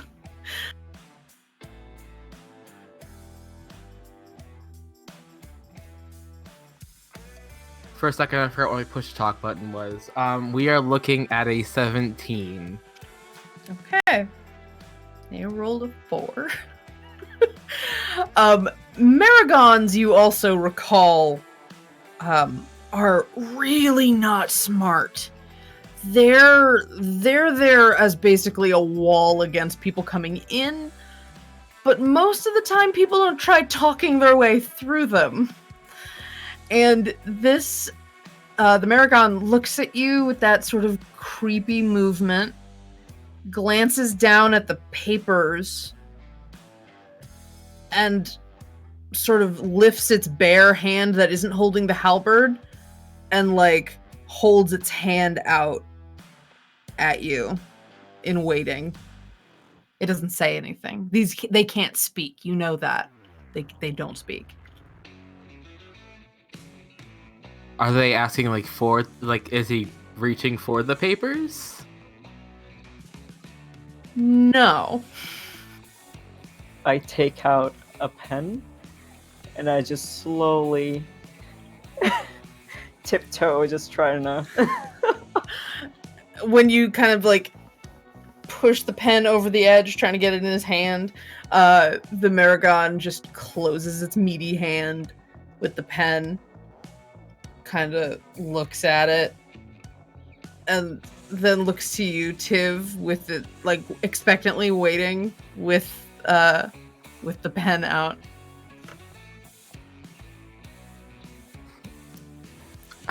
You want turn around? We need to, and like they forcibly turn them around, and just like uses his back as a board so they can write on there.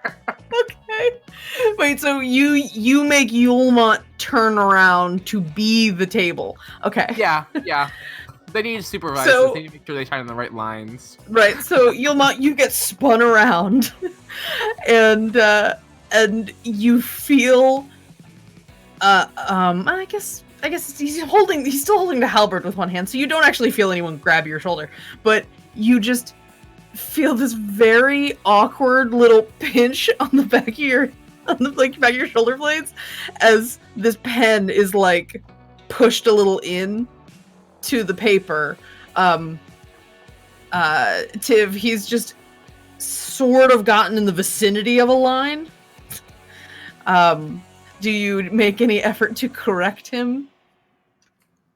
I try to squirm around and kind of Like try to make it right by just moving? Yeah.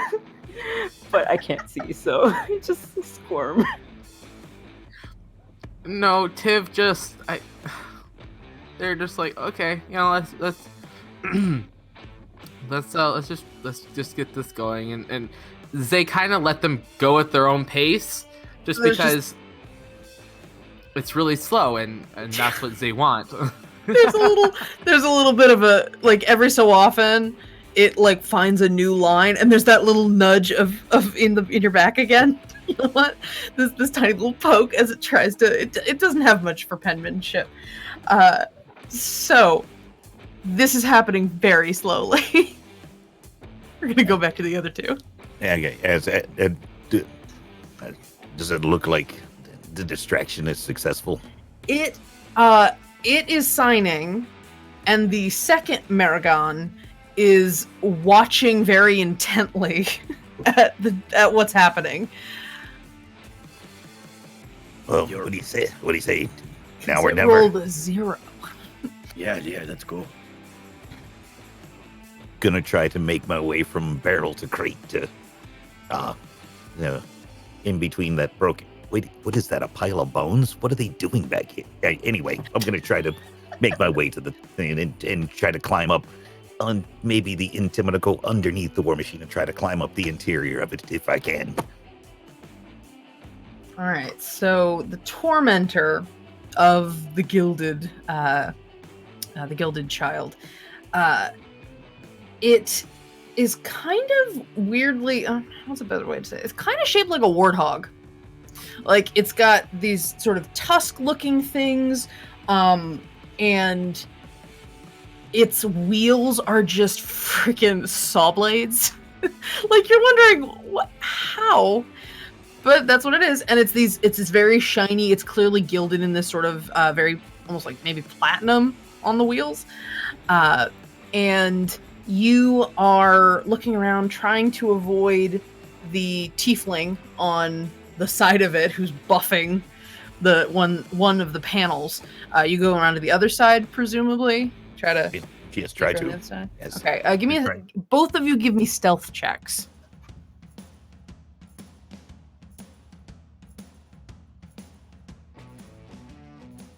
Where's my stealth? 19. Let's see. 17 plus something. Where's the...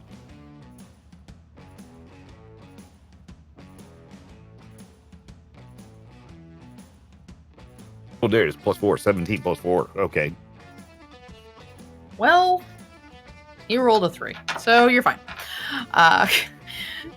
You know, I like rolling high, but on the one hand, I really want to enable these hijinks, so I'm proud as a DM to be rolling like shit right now.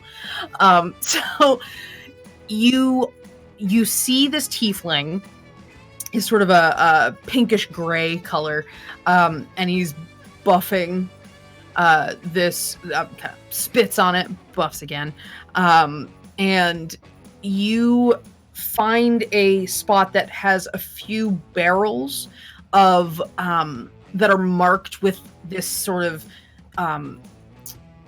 demonic glyph on it. You suspect that might be more ichor, by the looks of it, potentially even being sold by demons. Like, looks almost like a brand that they would put on something. And you walk between these barrels of what you assume is ichor, and you glance around one. He's buffing. You kind of keep moving. He's buffing. And you find yourself behind one of the saw blade wheels on the other side of the war machine, the tormentor. And you look around. Give me investigation checks as you search around on this somewhat immaculate surfaced war machine, trying to find a way in. 14. 14? 4. 4. There are, despite the fact that it is super shiny, as you're this close, you do see that there are a number of access hatches built into this thing for maintenance, because it is very bulky, and it's designed for more than one person to be inside it, so there needs to be means of getting in.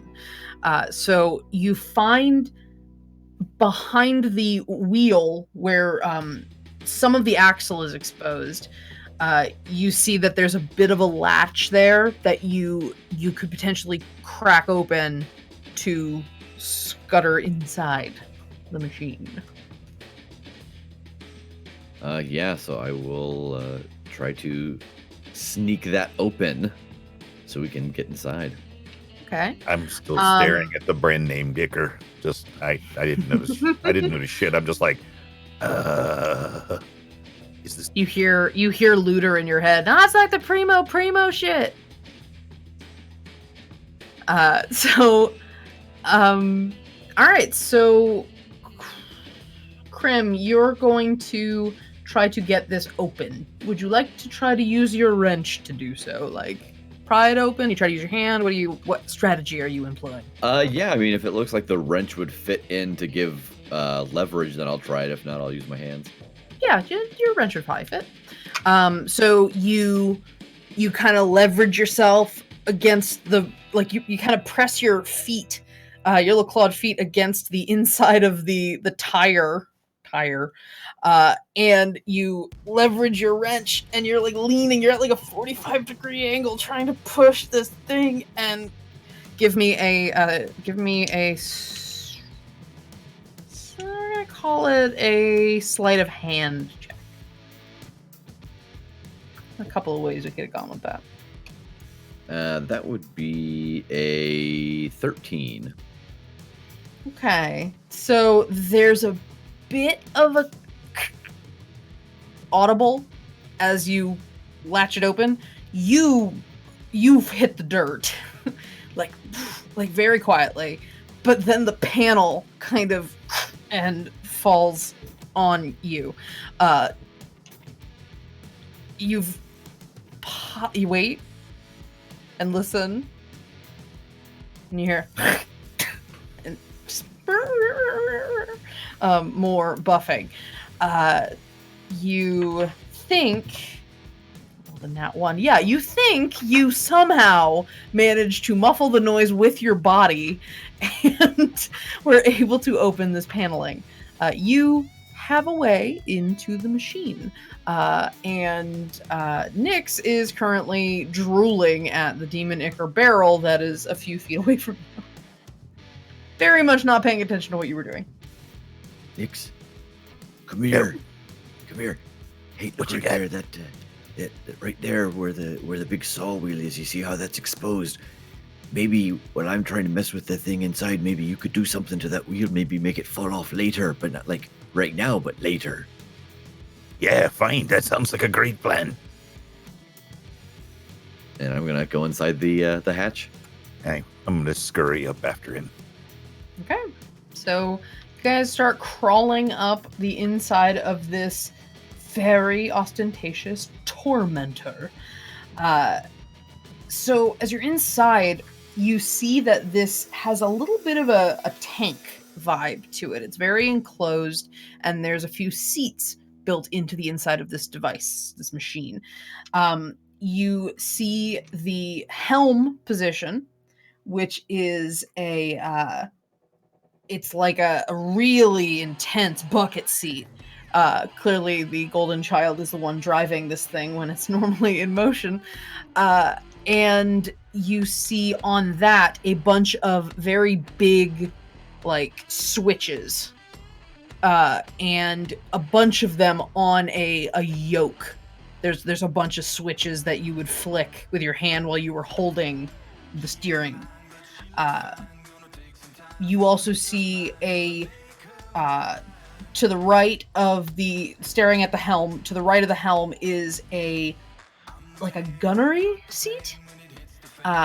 It appears to have a big sort of machine gun looking device to it that you can move around to aim on the outside. You do recall seeing there was a harpoon strapped to this thing. So that could be the harpoon rigging, the harpoon flinger, as the technical term is. You also see two more positions. One seat seems to be exclusively reserved for some sort of mechanic. There's a lot of tools set up in a bunch of toolboxes and some ladder parts that you could like pull yourself out of your seat to rush to a different spot to try to fix, or to get out of the machine if you had to fix something in a hurry. And the last spot is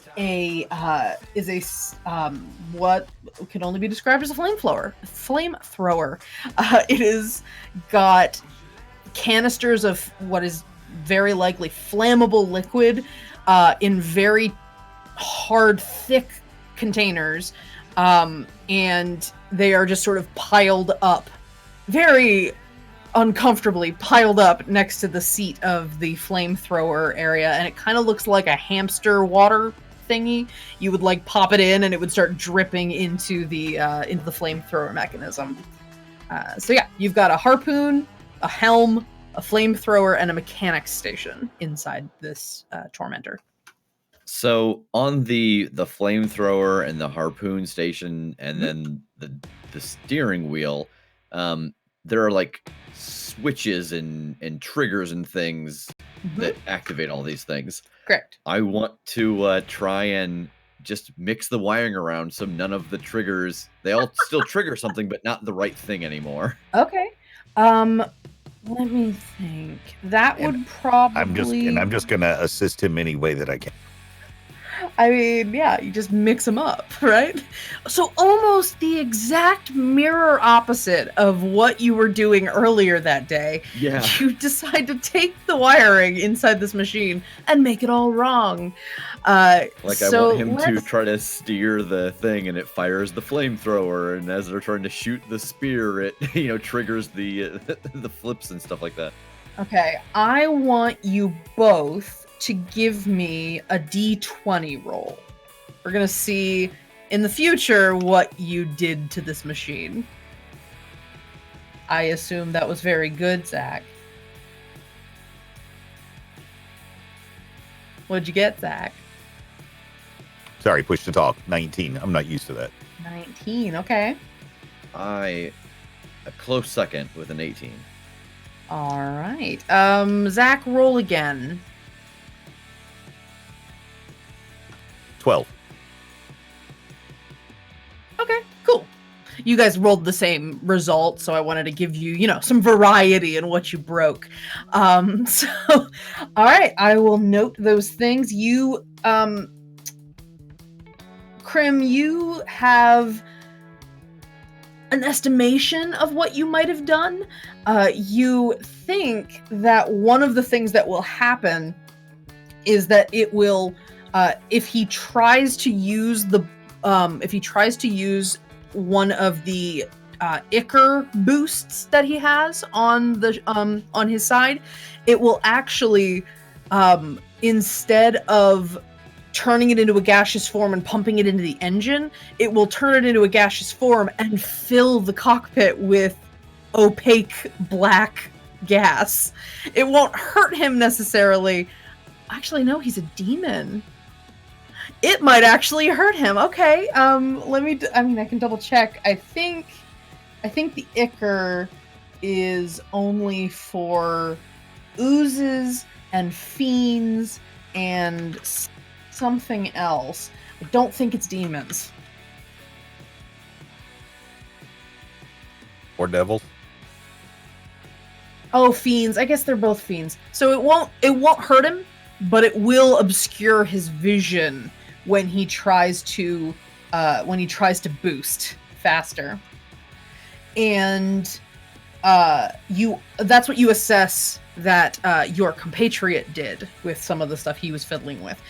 You are fairly certain that your thing is gonna, you broke some of the, let's say, the safeties that involve the axle control. And something very bad might happen if he pushes the vehicle too much. So you think you have probably really messed his vehicle up in such a way that that it probably would be kind of bad news if he tries to really put pedal to the metal. Awesome. Perfect. Yeah, you're really sure that that's going to mess things up. I had to roll the saves for the vehicle preemptively, and here it go. Oh yeah, I think all right. it might be So, yeah. time to GTFO. There, Get the fiend out. Yeah. Is there any liquor? You can't have a demon race. You can't have a demon ball race without some booze. Does this guy? Yeah, okay. So next to the golden child's helm is a tiny bar. He likes the finer things, and so there's like some really nice liqueurs, and it kind of looks like a really cheesy limo setup where it's Sweet. like, why would you have crystal glassware in the middle of a giant war machine tank thing? It's just gonna break. He doesn't care. Sweet. I'm going to take and put a quick spray from the bug sprayer into each of the bottles. Okay, hold on. I forgot that sabotage is going to require me to take notes to remember what's going on. Okay, so you put a spritz of the... Okay. I really want to take his booze, but I don't want him to know we've been here either. That's very measured of you. That's Good a great job. idea and good self-control there, Nix. It's really hard. It's really hard. Weeping. There's a few imp tears in the bottle now, too. So, alright, so you have sufficiently sabotaged the vehicle, and to your knowledge, and you have sabotaged the drink cart. Yeah, I think you're right. It's time. Let's go see if we can hit up that ghost bar. Yeah, let's get out of here. So you both are gonna leave the way you came? Yeah, it's gonna be the quickest way out and the safest. Sure. So you both climb on all fours through this little chute out to the bottom, and you end up back on the other side of the tire, on the inside of the tire. Do you attempt to put the plate back that you took off the vehicle? Yeah, I think we have to. Both of you, or just No, just both Krim? of us.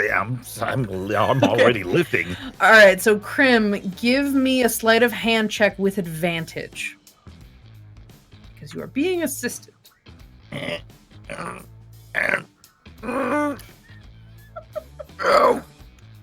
16. 16. Okay. Hurry. So you both end up with like your shoulder, like with your shoulders back on this panel, trying to like hop a little, push it up, try to get, and you hear a click, and it clicks back into place a little louder than you wish it would have, but nothing seems to happen. I look immediately for Tiv and Olmont to see how they're. So Tiv and Yulmont, you are.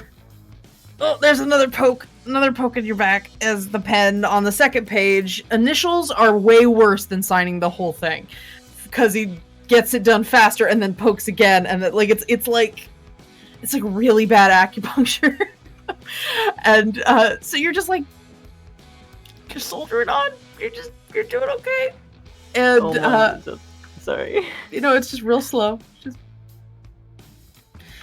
At some point, the other guard, the other Maragon, sees that you're almost done, and it walks over and has its hand out, waiting for the pen as well. Can we see the two? Like, are we keeping? Can we? I lost words. Give me a stealth check to be like, can you sneak a glance while he's working? 17. Yeah, there's Same. no way he would notice you doing that. So you glance over, and you see two pairs of little imp feet touch down on under the thing. You've seen them disappear behind the vehicle, and they seem to have reappeared outside the vehicle. The tiefling is none the wiser, still hanging from the surface of the vehicle on the outside, still buffing, still spitting on it. It's gross. And the pair of lemures that were circling around have now come to the front of the car, and they're reaching for a reaching for what looks like a box you see written in Infernal, whatever the equivalent of hors d'oeuvres would be. Like, the Golden Child really likes loading up his car with snacks. So that's what they're currently, like, carting over, is this box of food. Like air flight attendants filling a plane for a trip. That's sort of the vibe you get. Okay, then I wouldn't say anything until, like, I see them leave. Like, I know I saw them exit the vehicle, but, like, I don't know what else they had planned, really. So I'm not gonna do anything until I like actually see them leave. Okay. So Krim and Nyx. I have the list. I just have to keep going back. So Krim and Nyx, you guys are under the vehicle. You've put the panel back, and you see from behind. You kind of make a little eye contact with Tiv. You kind of see that they're both of these guards are like, sign paper, and they seem a little absorbed with this ruse. You think we've done enough on this vehicle already? You wanted me to mess with the tire. With the tire, still the tire. Is this a tire? I'm not sure if this is a tire. How is this a tire? Know, it maybe we best leave well enough alone. I'd hate to press our luck. I think you're right. Hey, and let's, get the fiend out. I love it. Okay, so the two of you follow back the path you came behind the Nyx. You sort of, your heart flutters sadly as you pass the demon ichor barrels, and you stealth your way back around the edge of the Golden Child's racing area, and you are in the clear. So you're out, and Tiv, you see them leave, or at least you see them disappear behind some boxes, and they're out of view of the entire area. So it's safe to assume that they've gotten out. Okay, then at that point, they're getting real tired. They're getting real tired of this. They are going to. They don't think that they could actually take the pen out of the thing's hand. So I'm sure they have like an ironclad grip on that thing. But they're going to like yank the paper out from underneath the pen. There's like a huge like line just like dabbling down the paper. They're like, oh, you know what? I think that's good. I think it's good. We're gonna go file this. We're gonna make sure you're all ready for your race. Good luck. Good luck out there. Rooting for you. Yada yada yada. And then they're gonna take Yulmont and just like grab his hand and like drag him back towards the meetup place with the other two. So the second Maragon has the pen still in its hand, it barely has time to react before you both have run off. It just still has the pen in its hand. No noise, just a little bewildered, as I think Maragon are often quite bewildered. And y'all meet up away from the race spaces and reconvene, the four of you. Tiff, how did it go? I don't think they suspect anything. How'd it go? What'd you do? Give me the lowdown. We messed with the controls and we got the he had a fantastic wet bar in there, all kinds of liqueurs and I don't know, he might have even had a couple of vials of blood. It was amazing, but we tampered with all of it. We basically spiked his drinks. If he has a drink during the race, he's so screwed. Did you get all the signatures? Please tell No, me you got the signature so we could throw the race. We got one. We got 1.5. You got what? What one? Ah, 1.5. They were really slow. There's a lot of initials written. It's legally binding. It's fine. Their names aren't even on it. It doesn't matter. Yeah, you're not quite sure what they were doing. It's almost like they'd seen someone sign a paper once and were just mimicking it. You're not sure it's actually, like, it might be a legally binding mark, but it is certainly not a name by any stretch of the imagination. When you try to read it, it doesn't look like any letters you know, but in your head you hear the shrieks of 1,000 damned souls. I mean, down here, what else do you really need? Fine. I just thought maybe we'd have an extra ace in the hole. All right, on to our next project. So so this task, as you guys were taking your time, you, Nyx and Krim were both taking a lot of care to make sure you were putting it up that it wouldn't like be obvious that it was sabotaged right away. So it took a bit of time. The festivities are still like in swing, but you are noticing occasionally a crew member from the racers are starting to filter in, like maybe one every 15 minutes or so. You're kind of like taking your time, making sure you don't get caught. You saw a couple new people come in while you were working. Do you attempt to do anything else here? Do you want to go for that second target? Do we have time for this? You had an idea for this ghost car. Yeah, I thought that if we didn't have enough time, what we could do is take the little communicator, and he said that, be careful how you use it because other demons could hear it. But what if we send him a fake message and say, oh hey, we really messed up that car, they'll never know, ha ha ha, they'll only find it if they take the whole car apart. But we haven't done anything, but then they go to take the whole car apart anyway, and then maybe they'll be late or they won't put things together back correctly. Hey. It's so crazy, it just might work. Okay, so what do you do? What do you guys think? You think this might work? Yeah. What are the chances of them actually listening though? Like anyone could be listening, but like what if they aren't?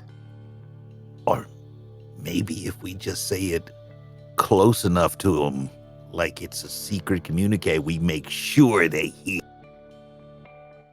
Oh yeah, or even if we wait until we see them back at their cars at a time where they might be listening, like trying to get information. Oh, or maybe even a couple of us could go to the car and get their attention and run away, like we've just been there a long time and are leaving. And then they're like, oh, we better check and see if they're communicating anything secret. And then someone's like, oh yeah, we did a real bad thing when we didn't do nothing. But then we get them all inside their head. It's all mind games. Who's really fast? I'm in. Sure, why not? I don't know if I'm particularly fast, but If you want to make the call, you seem to be a pretty good liar. I can fly. oh well, if you can fly out, I can make the call. I can do that. Okay. Yeah, and I'll give him the mirror. Okay. Yeah. Let's go do it.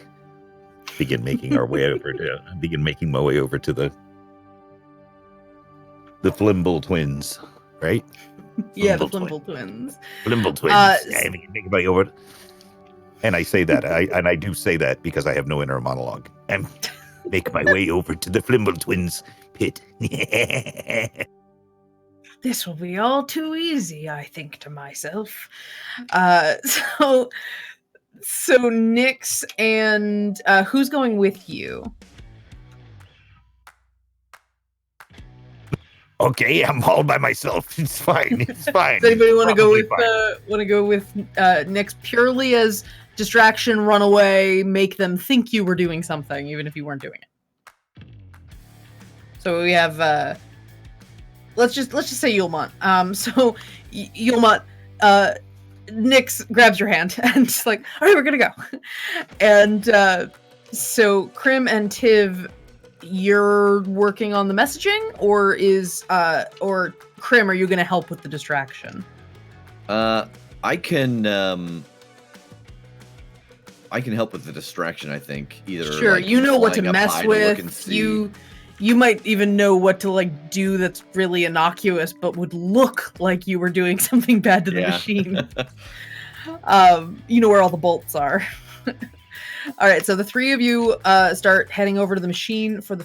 Wait. Yes. Are there any spare parts lying about the yard?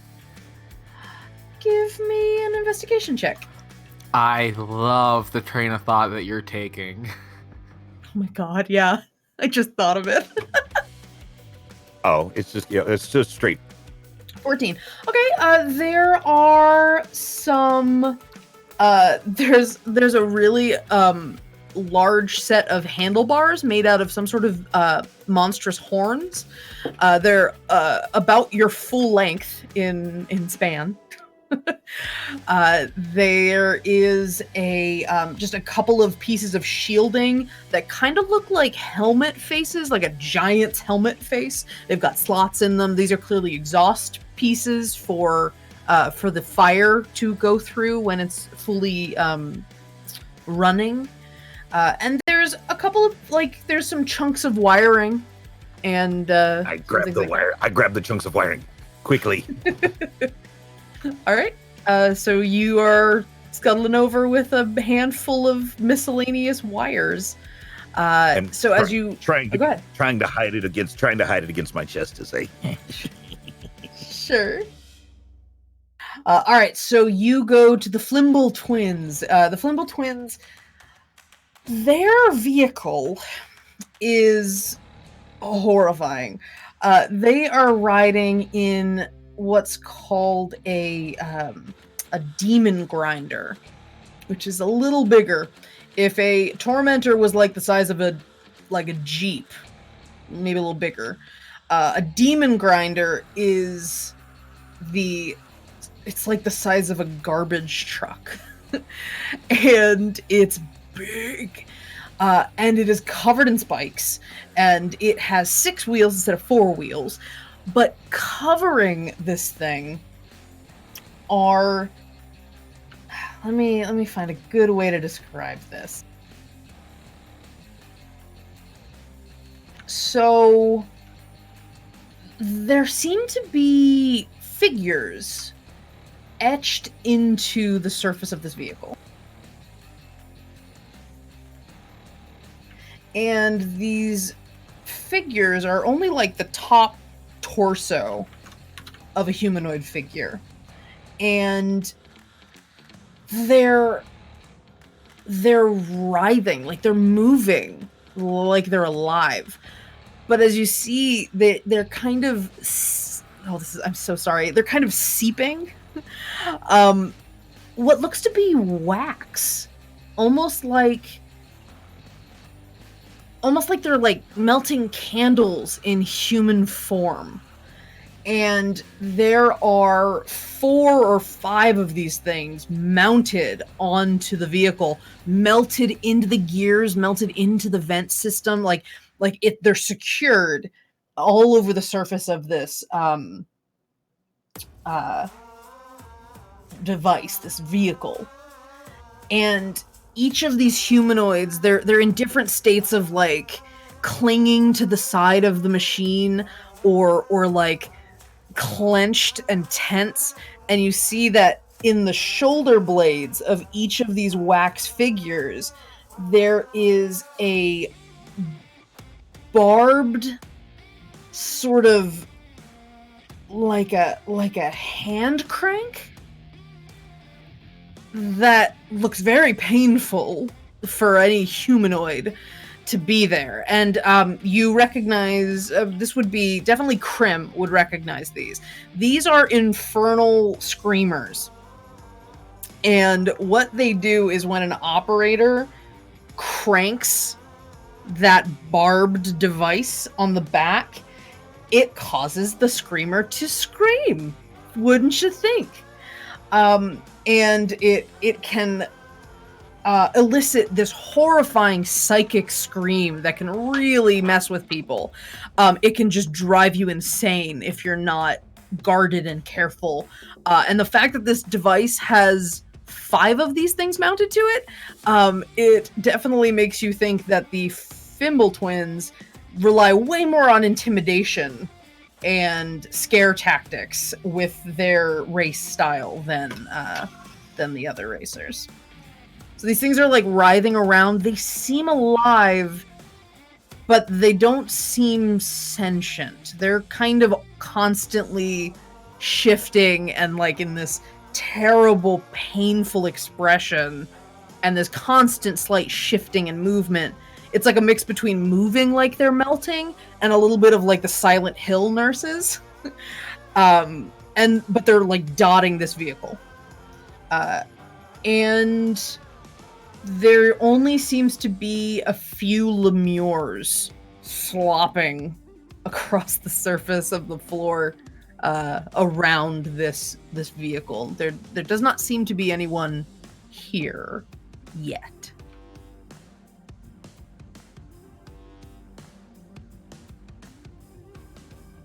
So it might be a second before you're seen if you don't make an effort to be noticed.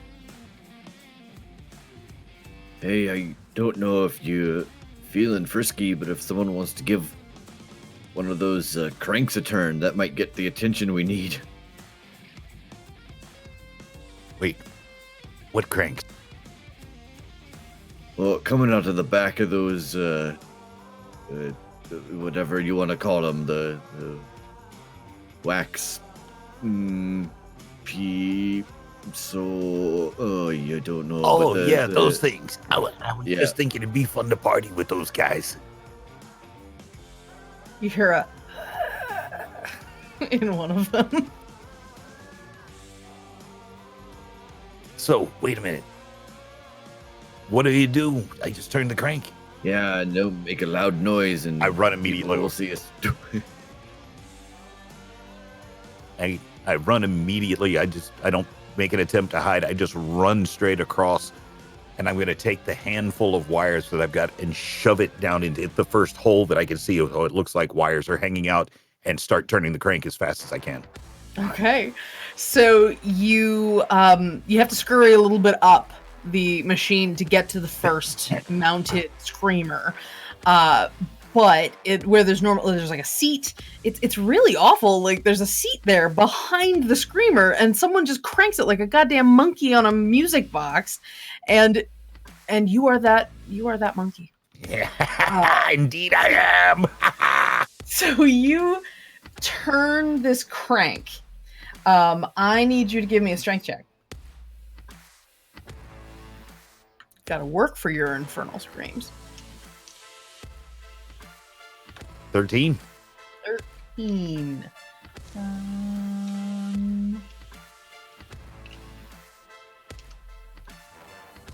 Yeah, you get a little, and you hear just for a moment, you hear this horrible, like that sort of, like it's starting to be awful. It's very nails on a chalkboard, but you kind of, you don't have a good leverage. Like you got it a little further. You maybe got it such that you could hang on it next time if you want to try it. I'm gonna try it again. Okay. So you get on the chair, you hop up on the seat, you have your hands gripping this crank, and then you go 1, 2, and you jump off the seat to like spin it. Try to put your weight on it. You can. What'd you get? 17 before the plus, so 19.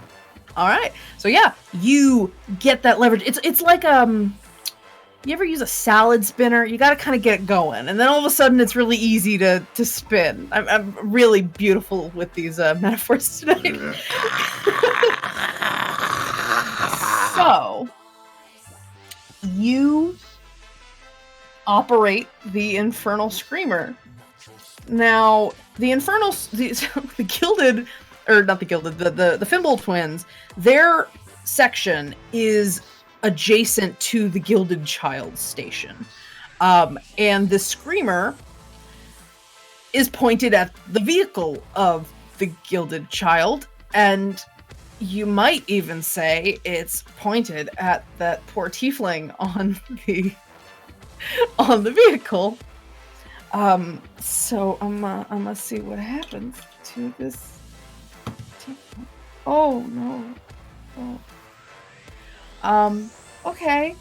So that's 4d12. Okay. Oh god. One. Oh, I dropped. Oh, caught it. 29. 30. That's 30 psychic damage to the poor tiefling on the side, and it starts wailing. You hear this horrifying scream from the Gilded Child's area, and you start hearing some shuffling. A few footfalls. The lemurs start shifting at the sound, and the Infernal Screamer's just howling, its arms outstretched in this like reaching pose of just this psychic energy screaming 120 feet away from it at this poor buffing tiefling, the buffling, if you will, and it serves him right for what? Spitting and bubbling? For associating with a guy that reminds me of somebody that picked on me one time. There was this fat demon named Orcus back in this other self-help group that I know. That guy. That guy reminds me of him. Oh no! All right, so you hear footfalls as all of these. Like, there's a couple of tieflings, there's a pit fiend, a few people running out specifically towards the Gilded Child's area. A lot of these folks, the guards spin around and like charge up towards the vehicle. They seem ill-equipped. They don't know what they're doing. They don't know what needs to be done with this horrible noise that the tiefling's like clinging on. It's only not fallen off the bench because it is clung so tightly to the ropes on either side of the bench. But it takes a moment, and as you, Nyx, continue to crank the Screamer,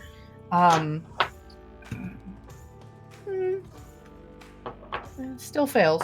It does more damage in this thing. So the tiefling collapses, and the guards are paying attention to it. But as the scream is happening, you have now caught the attention of the Fimble twins' crew.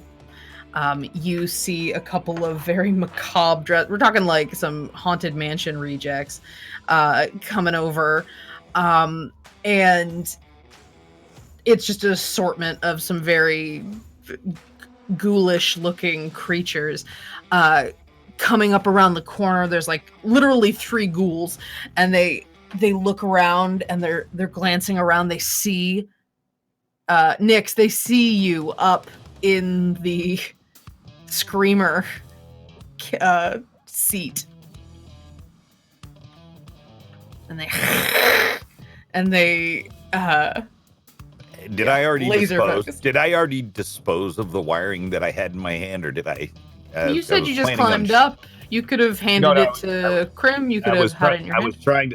I was trying to shove it in whatever random hole so there was wiring hanging out. You did. Okay. Sure. Yeah, sorry, I might have missed that. Then you had that shoved in. What do you do? These 3 ghouls are hissing at you. Well, first thing I'm going to do is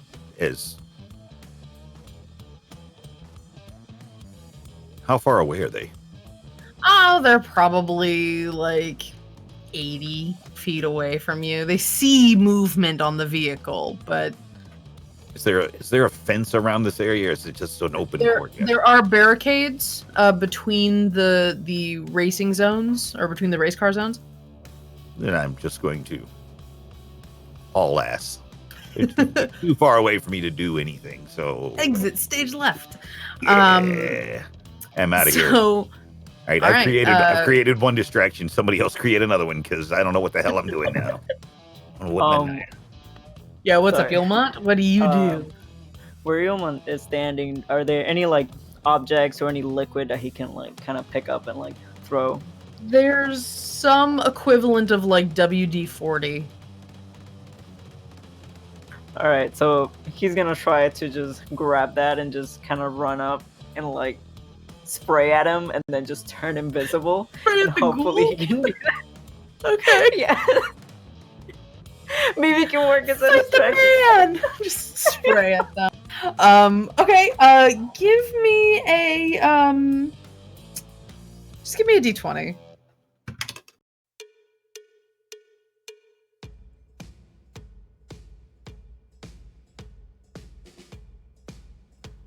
That's a 15.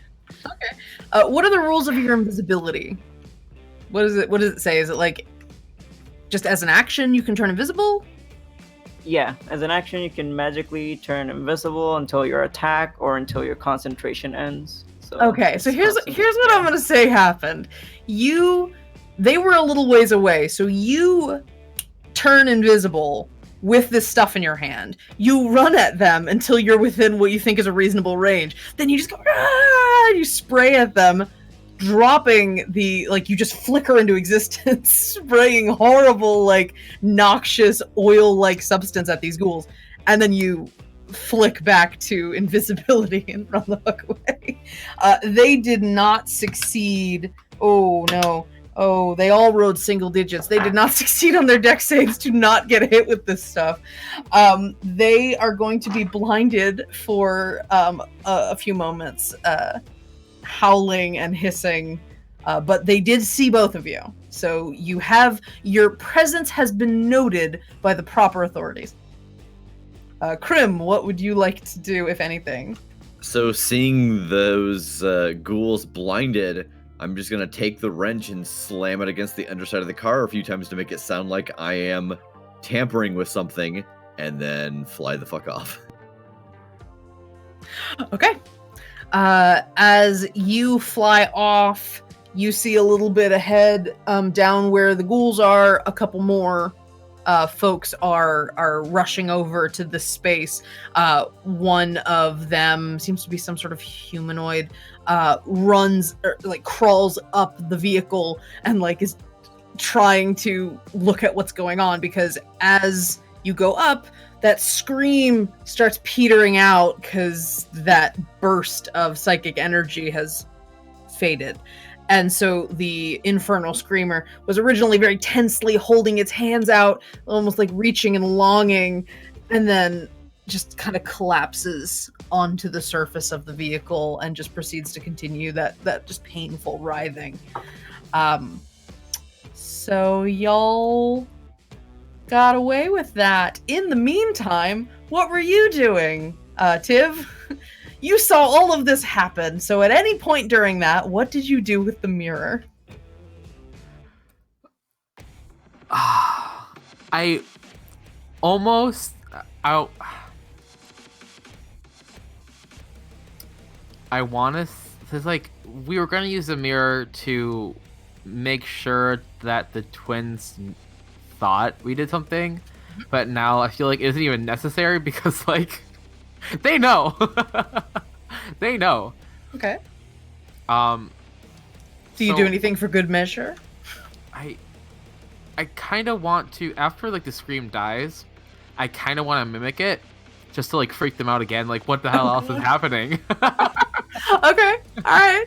So you hear that sort of, it's almost hypersonic, but you hear a little bit of it, and you take in a big deep lungful of breath, and you do your best impression of that. Give me a performance check. I know you have that ability. What does that ability specifically say? The mimicry. Because you might not need to. I don't think so. Let me see. Mimic any sounds you have heard. Okay. Yeah, Then, and I don't think. then you do it. That's me rolling. Yeah, DC 11 insight. And I don't think it probably wouldn't have like the psychic damage. I just want to freak them out. Well, one of the psychic damage, but okay. So one of the humanoids that had joined the ghouls were like, and they one of the people that came in behind hears your scream from the other direction and kind of darts its gaze over, and nothing happens. Like, it doesn't go insane. It doesn't take psychic damage. Wait. And it's very confused. It's a very tall, it's like a Slender Man kind of look. Very tall, pale creature. Doesn't understand why that noise is coming from over there, but is very focused on the fact that clearly there were a bunch of imps, like goddamn raccoons, all over their vehicle. So he is more concerned with what is going on with the vehicle than what was happening in the distance, which seemed to be sort of vaguely like the screamer. I just wanted to give him those last couple seconds to get the hell out of there. Yes, you managed to distract the last available person to allow them to get away fully. The other person was more concerned with the screamer and what was being sabotaged there. The ghouls were still recovering from getting WD-40, well, let's call it WD-666, sprayed into their eyeballs. And so where do you all... do you just meet up back where you were before? You kind of like all find your way circuitously back to your original planning spot?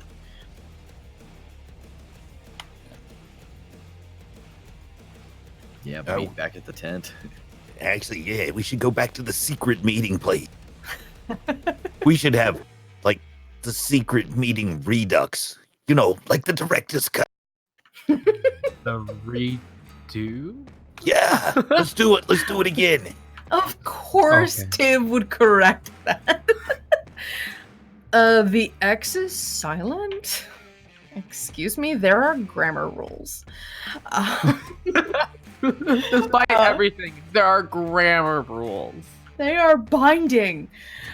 So you all scuttle back to... I use the word scuttle a lot. You guys are scuttlers. You scuttle back to the room where you are. You originally were talking to Looter, and there's not... Yeah, go ahead. Out of character. I do not have scuttling on my character. Ah, understood. You're not a scuttling imp. Gotcha. No, I mean, I want it on my... Oh, you want scuttling as an ability. Gotcha. So all of you arrive back at the door, and it is propped open a little bit. Like there's like a little like a chunk of wood stuck in the door frame. You do see that there is no doorknob on this side, so it's possible that it was left open so that you could get back in. Suspecting that other people might be at foul play, I just walk to the door and kick it wide open, because I know what we've been up. You see Looter like hovering over the table with this fistful of some sort of charred meat, and he looks over his shoulder as you bust the door open. Oh, it's a real good entrance there. It's real good. You learn a lot. Good job. And starts chomping at the meat. Yup. Hold on. It's not impolite. Hold on. He just starts wiping his face with this giant napkin, this branded handkerchief again. You guys have like everything branded. You spend a lot on merchandising. It's very typical of a couple centuries worth of being a winner. So Looter looks up. Oh, y'all look suitably rattled. I assume you guys did good. How'd you do? What'd you do? We did stuff. Things. Oh yeah, A lot. things and stuff. A lot of it. Stuff, things, a lot, things and stuff. That sounds great. You guys are a real crack team. I regret making you my third choice in that Deadpool. Well, You should have been Okay. at least fifth. That's good. oh. At least, okay. How does this numbering system work again? Don't worry about it. We just kind of make it up as we go. I'm not what you'd call number literate. It's okay. I still love you, boss. Oh, that's real cute, but a little inappropriate while we're in the middle of business here. But, we can talk later. And Lunar, the pit fiend, pats on the table. All right, y'all, we got a little bit more to talk about. We got plans for tomorrow. And we're going to fade to black from that particular thing. And final thing we're going to do, since we're running a little bit near the end, I'm going to tell you a little bit about what happened during the race. So, stations were placed. The cars were ready to go. You had Enzo Talosh, or Rocket Fella, your boss, ready to go in his nothing but rockets one-seater. The Golden Child with his ridiculously shiny, gleaming, and chrome. Never chrome. It's definitely platinum. Tormentor vehicle and his. You realize that the two in the vehicle with him are the two Maragons, the masked dudes with the very impressive intelligence. Those are the two that are helping operate the inside of that, and along with another, a different tiefling. The Flimble twins, you don't see the Flimble twins. You just see that the vehicle is alit with this sort of teal green light that's a little different than the white hot and reds that you get from the other soul coins that are running the other vehicles. So you get a suspicion that maybe they're running it like a little bit themselves. Anything for a win, and then you also have Raga Draga, easily the loudest, most raucous of any of the groups, with his Gore Guts gang, these bunch of these were-boars and were-rats that, this is just like a Jeep. There's just open everywhere. They ride with the wind blowing in their faces, and they're just really, they just want to be able to go all war boy and hang out the window while they're driving. In theirs that is covered in spikes. It looks like a pincushion. And then there's a bunch of other vehicles that are, there's too many to actually note in a 3-hour one-shot. So there's a bunch of them. Think of it like a podcast. Think of it like a pod race is what I was trying to say, not a podcast. Both true. Think of it like a podcast. They're all just recording themselves and talking about. There's a self-help car and a music appreciation car, and an actual play car. But anyway, so they get ready to go on the race, and at the bursting of this demon ichor sort of, they kind of look like flame, spark things that you'd have at a wrestling match, but they're made out of black smoke, and there's a whole bunch of them, and when they go off and sort of disperse into the air, the vehicles know to get going. And as they start revving up and going, it only takes a few moments of that initial drag, that first straightaway, for you to potentially notice that something's going wrong with the super shiny car. You see it hit a bump in the road, and something looks really wrong with the wheel. The back axle of this vehicle is looking a mess. It starts meandering a little bit. It can't quite hold itself. And what was the other thing you did? So you see it meandering a little bit, and you're not sure. It seems like they don't really know what they're doing, and then all of a sudden you see this little of black smoke come out of the vents, as clearly the Golden Child tried to activate the demon ichor boost, and that didn't turn out so well. So it is fairly certain from the get-go that the Golden Child is in last place as the initial drag happens on this in this event. The last thing that you guys do, Looter sends y'all out into the race proper to go do some fun shenanigans during the event. Takes you a couple of days. You guys are wandering around out there. You have your map that he gave you, and you know where all the placements of all the locations are.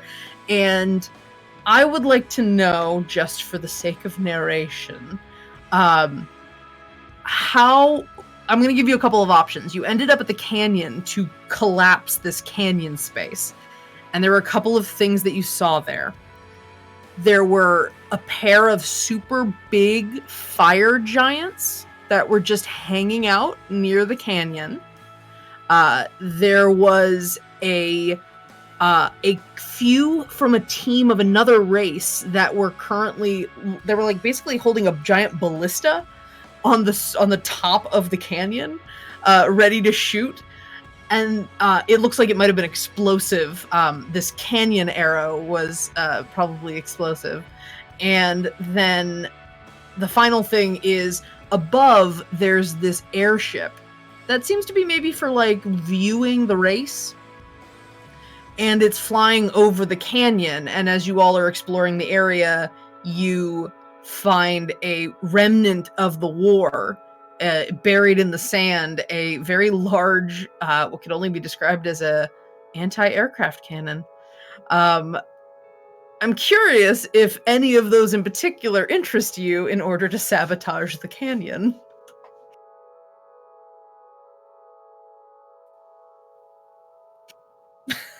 What if we find a way to just use them all?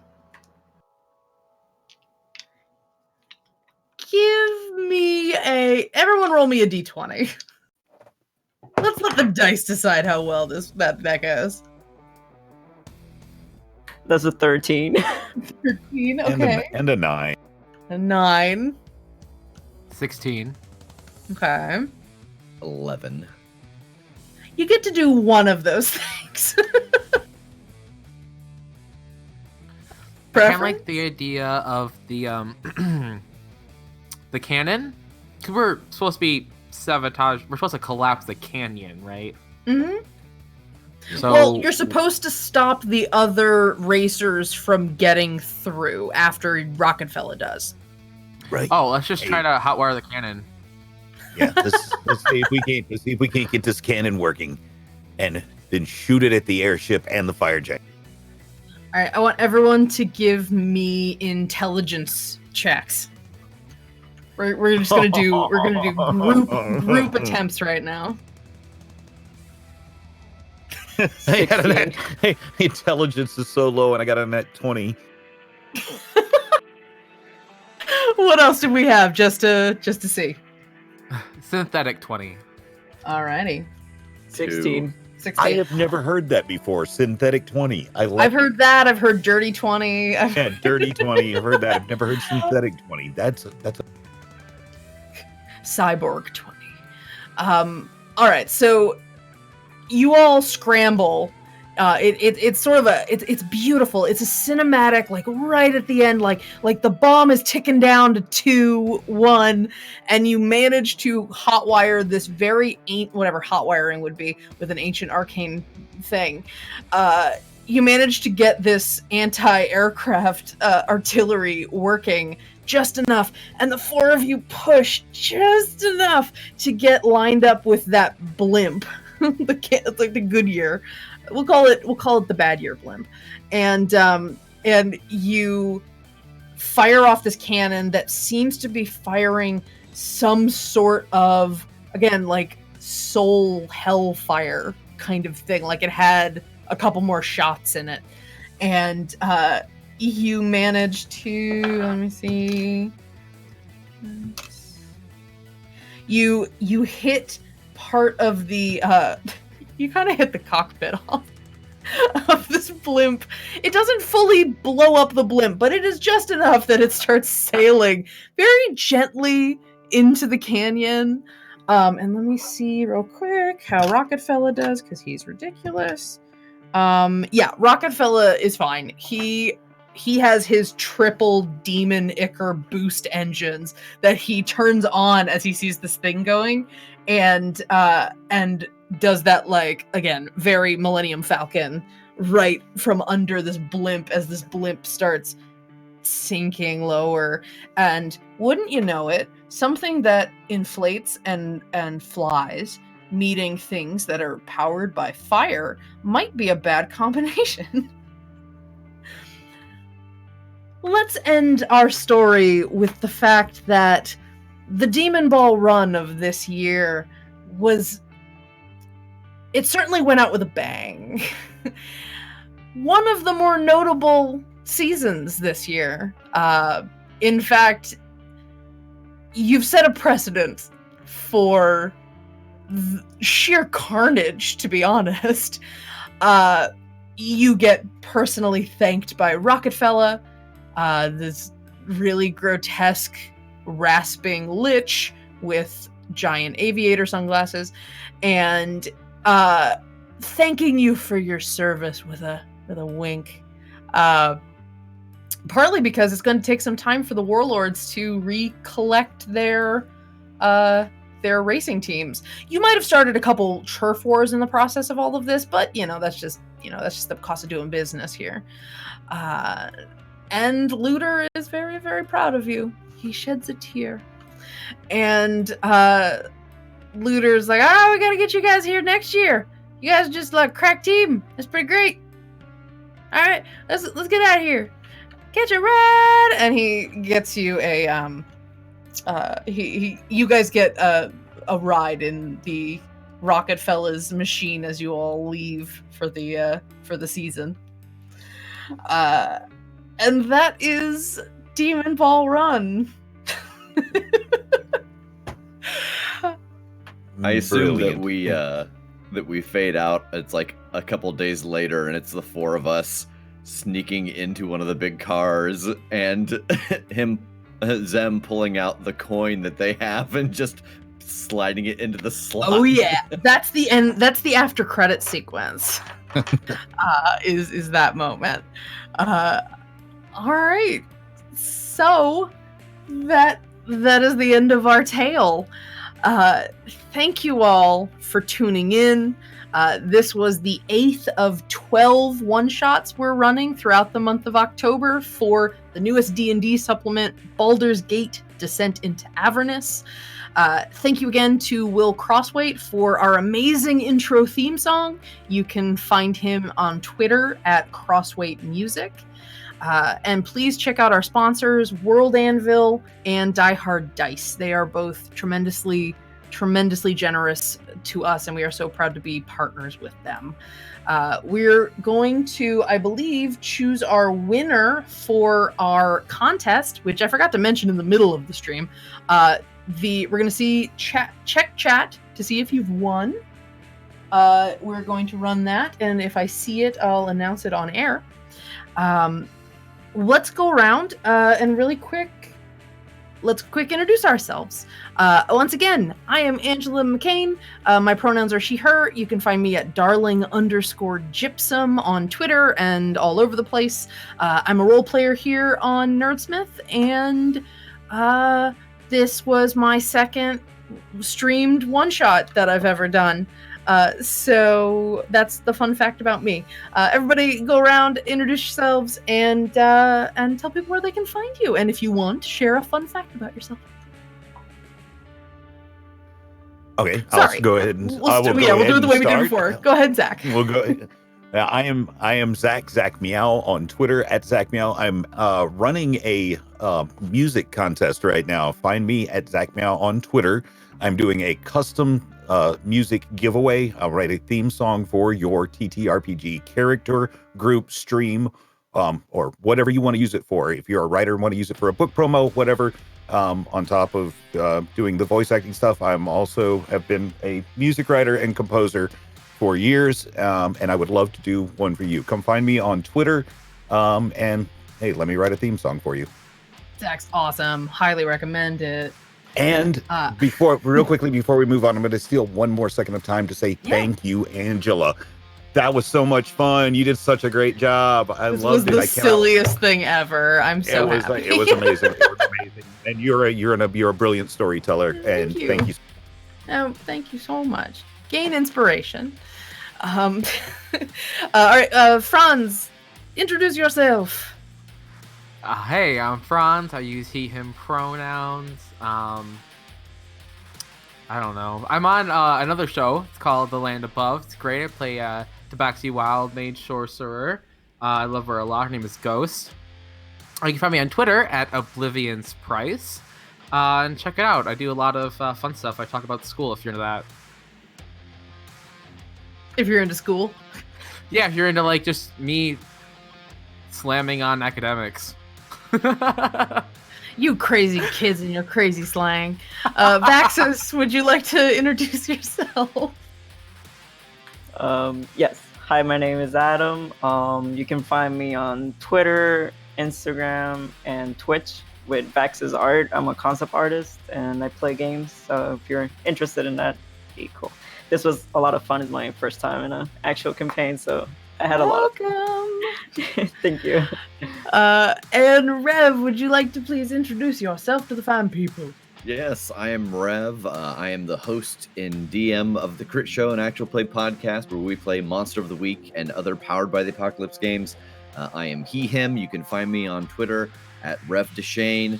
And starting on the 30th, I will be on Nerdsmith on Wednesday nights playing in their Obscurum game, which is City of Mist, which I'm super excited about. I've been wanting to play that game for almost over a year now since it came out. And for anyone that doesn't know, it's sort of like the game itself is going to be sort of like an alternate retro 1950s sort of vibe. So it's going to look really cool, she says, needing to plan the Twitch layout. It's going to look really cool. All right, so once again, thank you for being here. We are going to be continuing with our show. Tune in on, what day is it? Saturday. Yes, tune in on Saturday for the next session of 9 Hells of a Good Time. It's called Monster Factory, and our very own composer, writer, and hopping mad beer enthusiast, Will Crossweight, will be DMing. And I'll be playing. So if you want to come check us out, you should come join us on Saturday, I believe at noon PST. And just follow us here on Nerdsmith to find our info, and you'll get all the updates. Thank you to all of the people of Nerdsmith for all the work that you did putting on the show, everything that you've contributed, getting this all organized and getting us all here to actually entertain you, fine people, this evening. And I think we are good to go. Thank you all so much for joining us. This was an absolute blast. And I hope you all have a wonderful week. And please do me a favor and be good to each other. We will see you next time. Thank you. Bye-bye. Good night.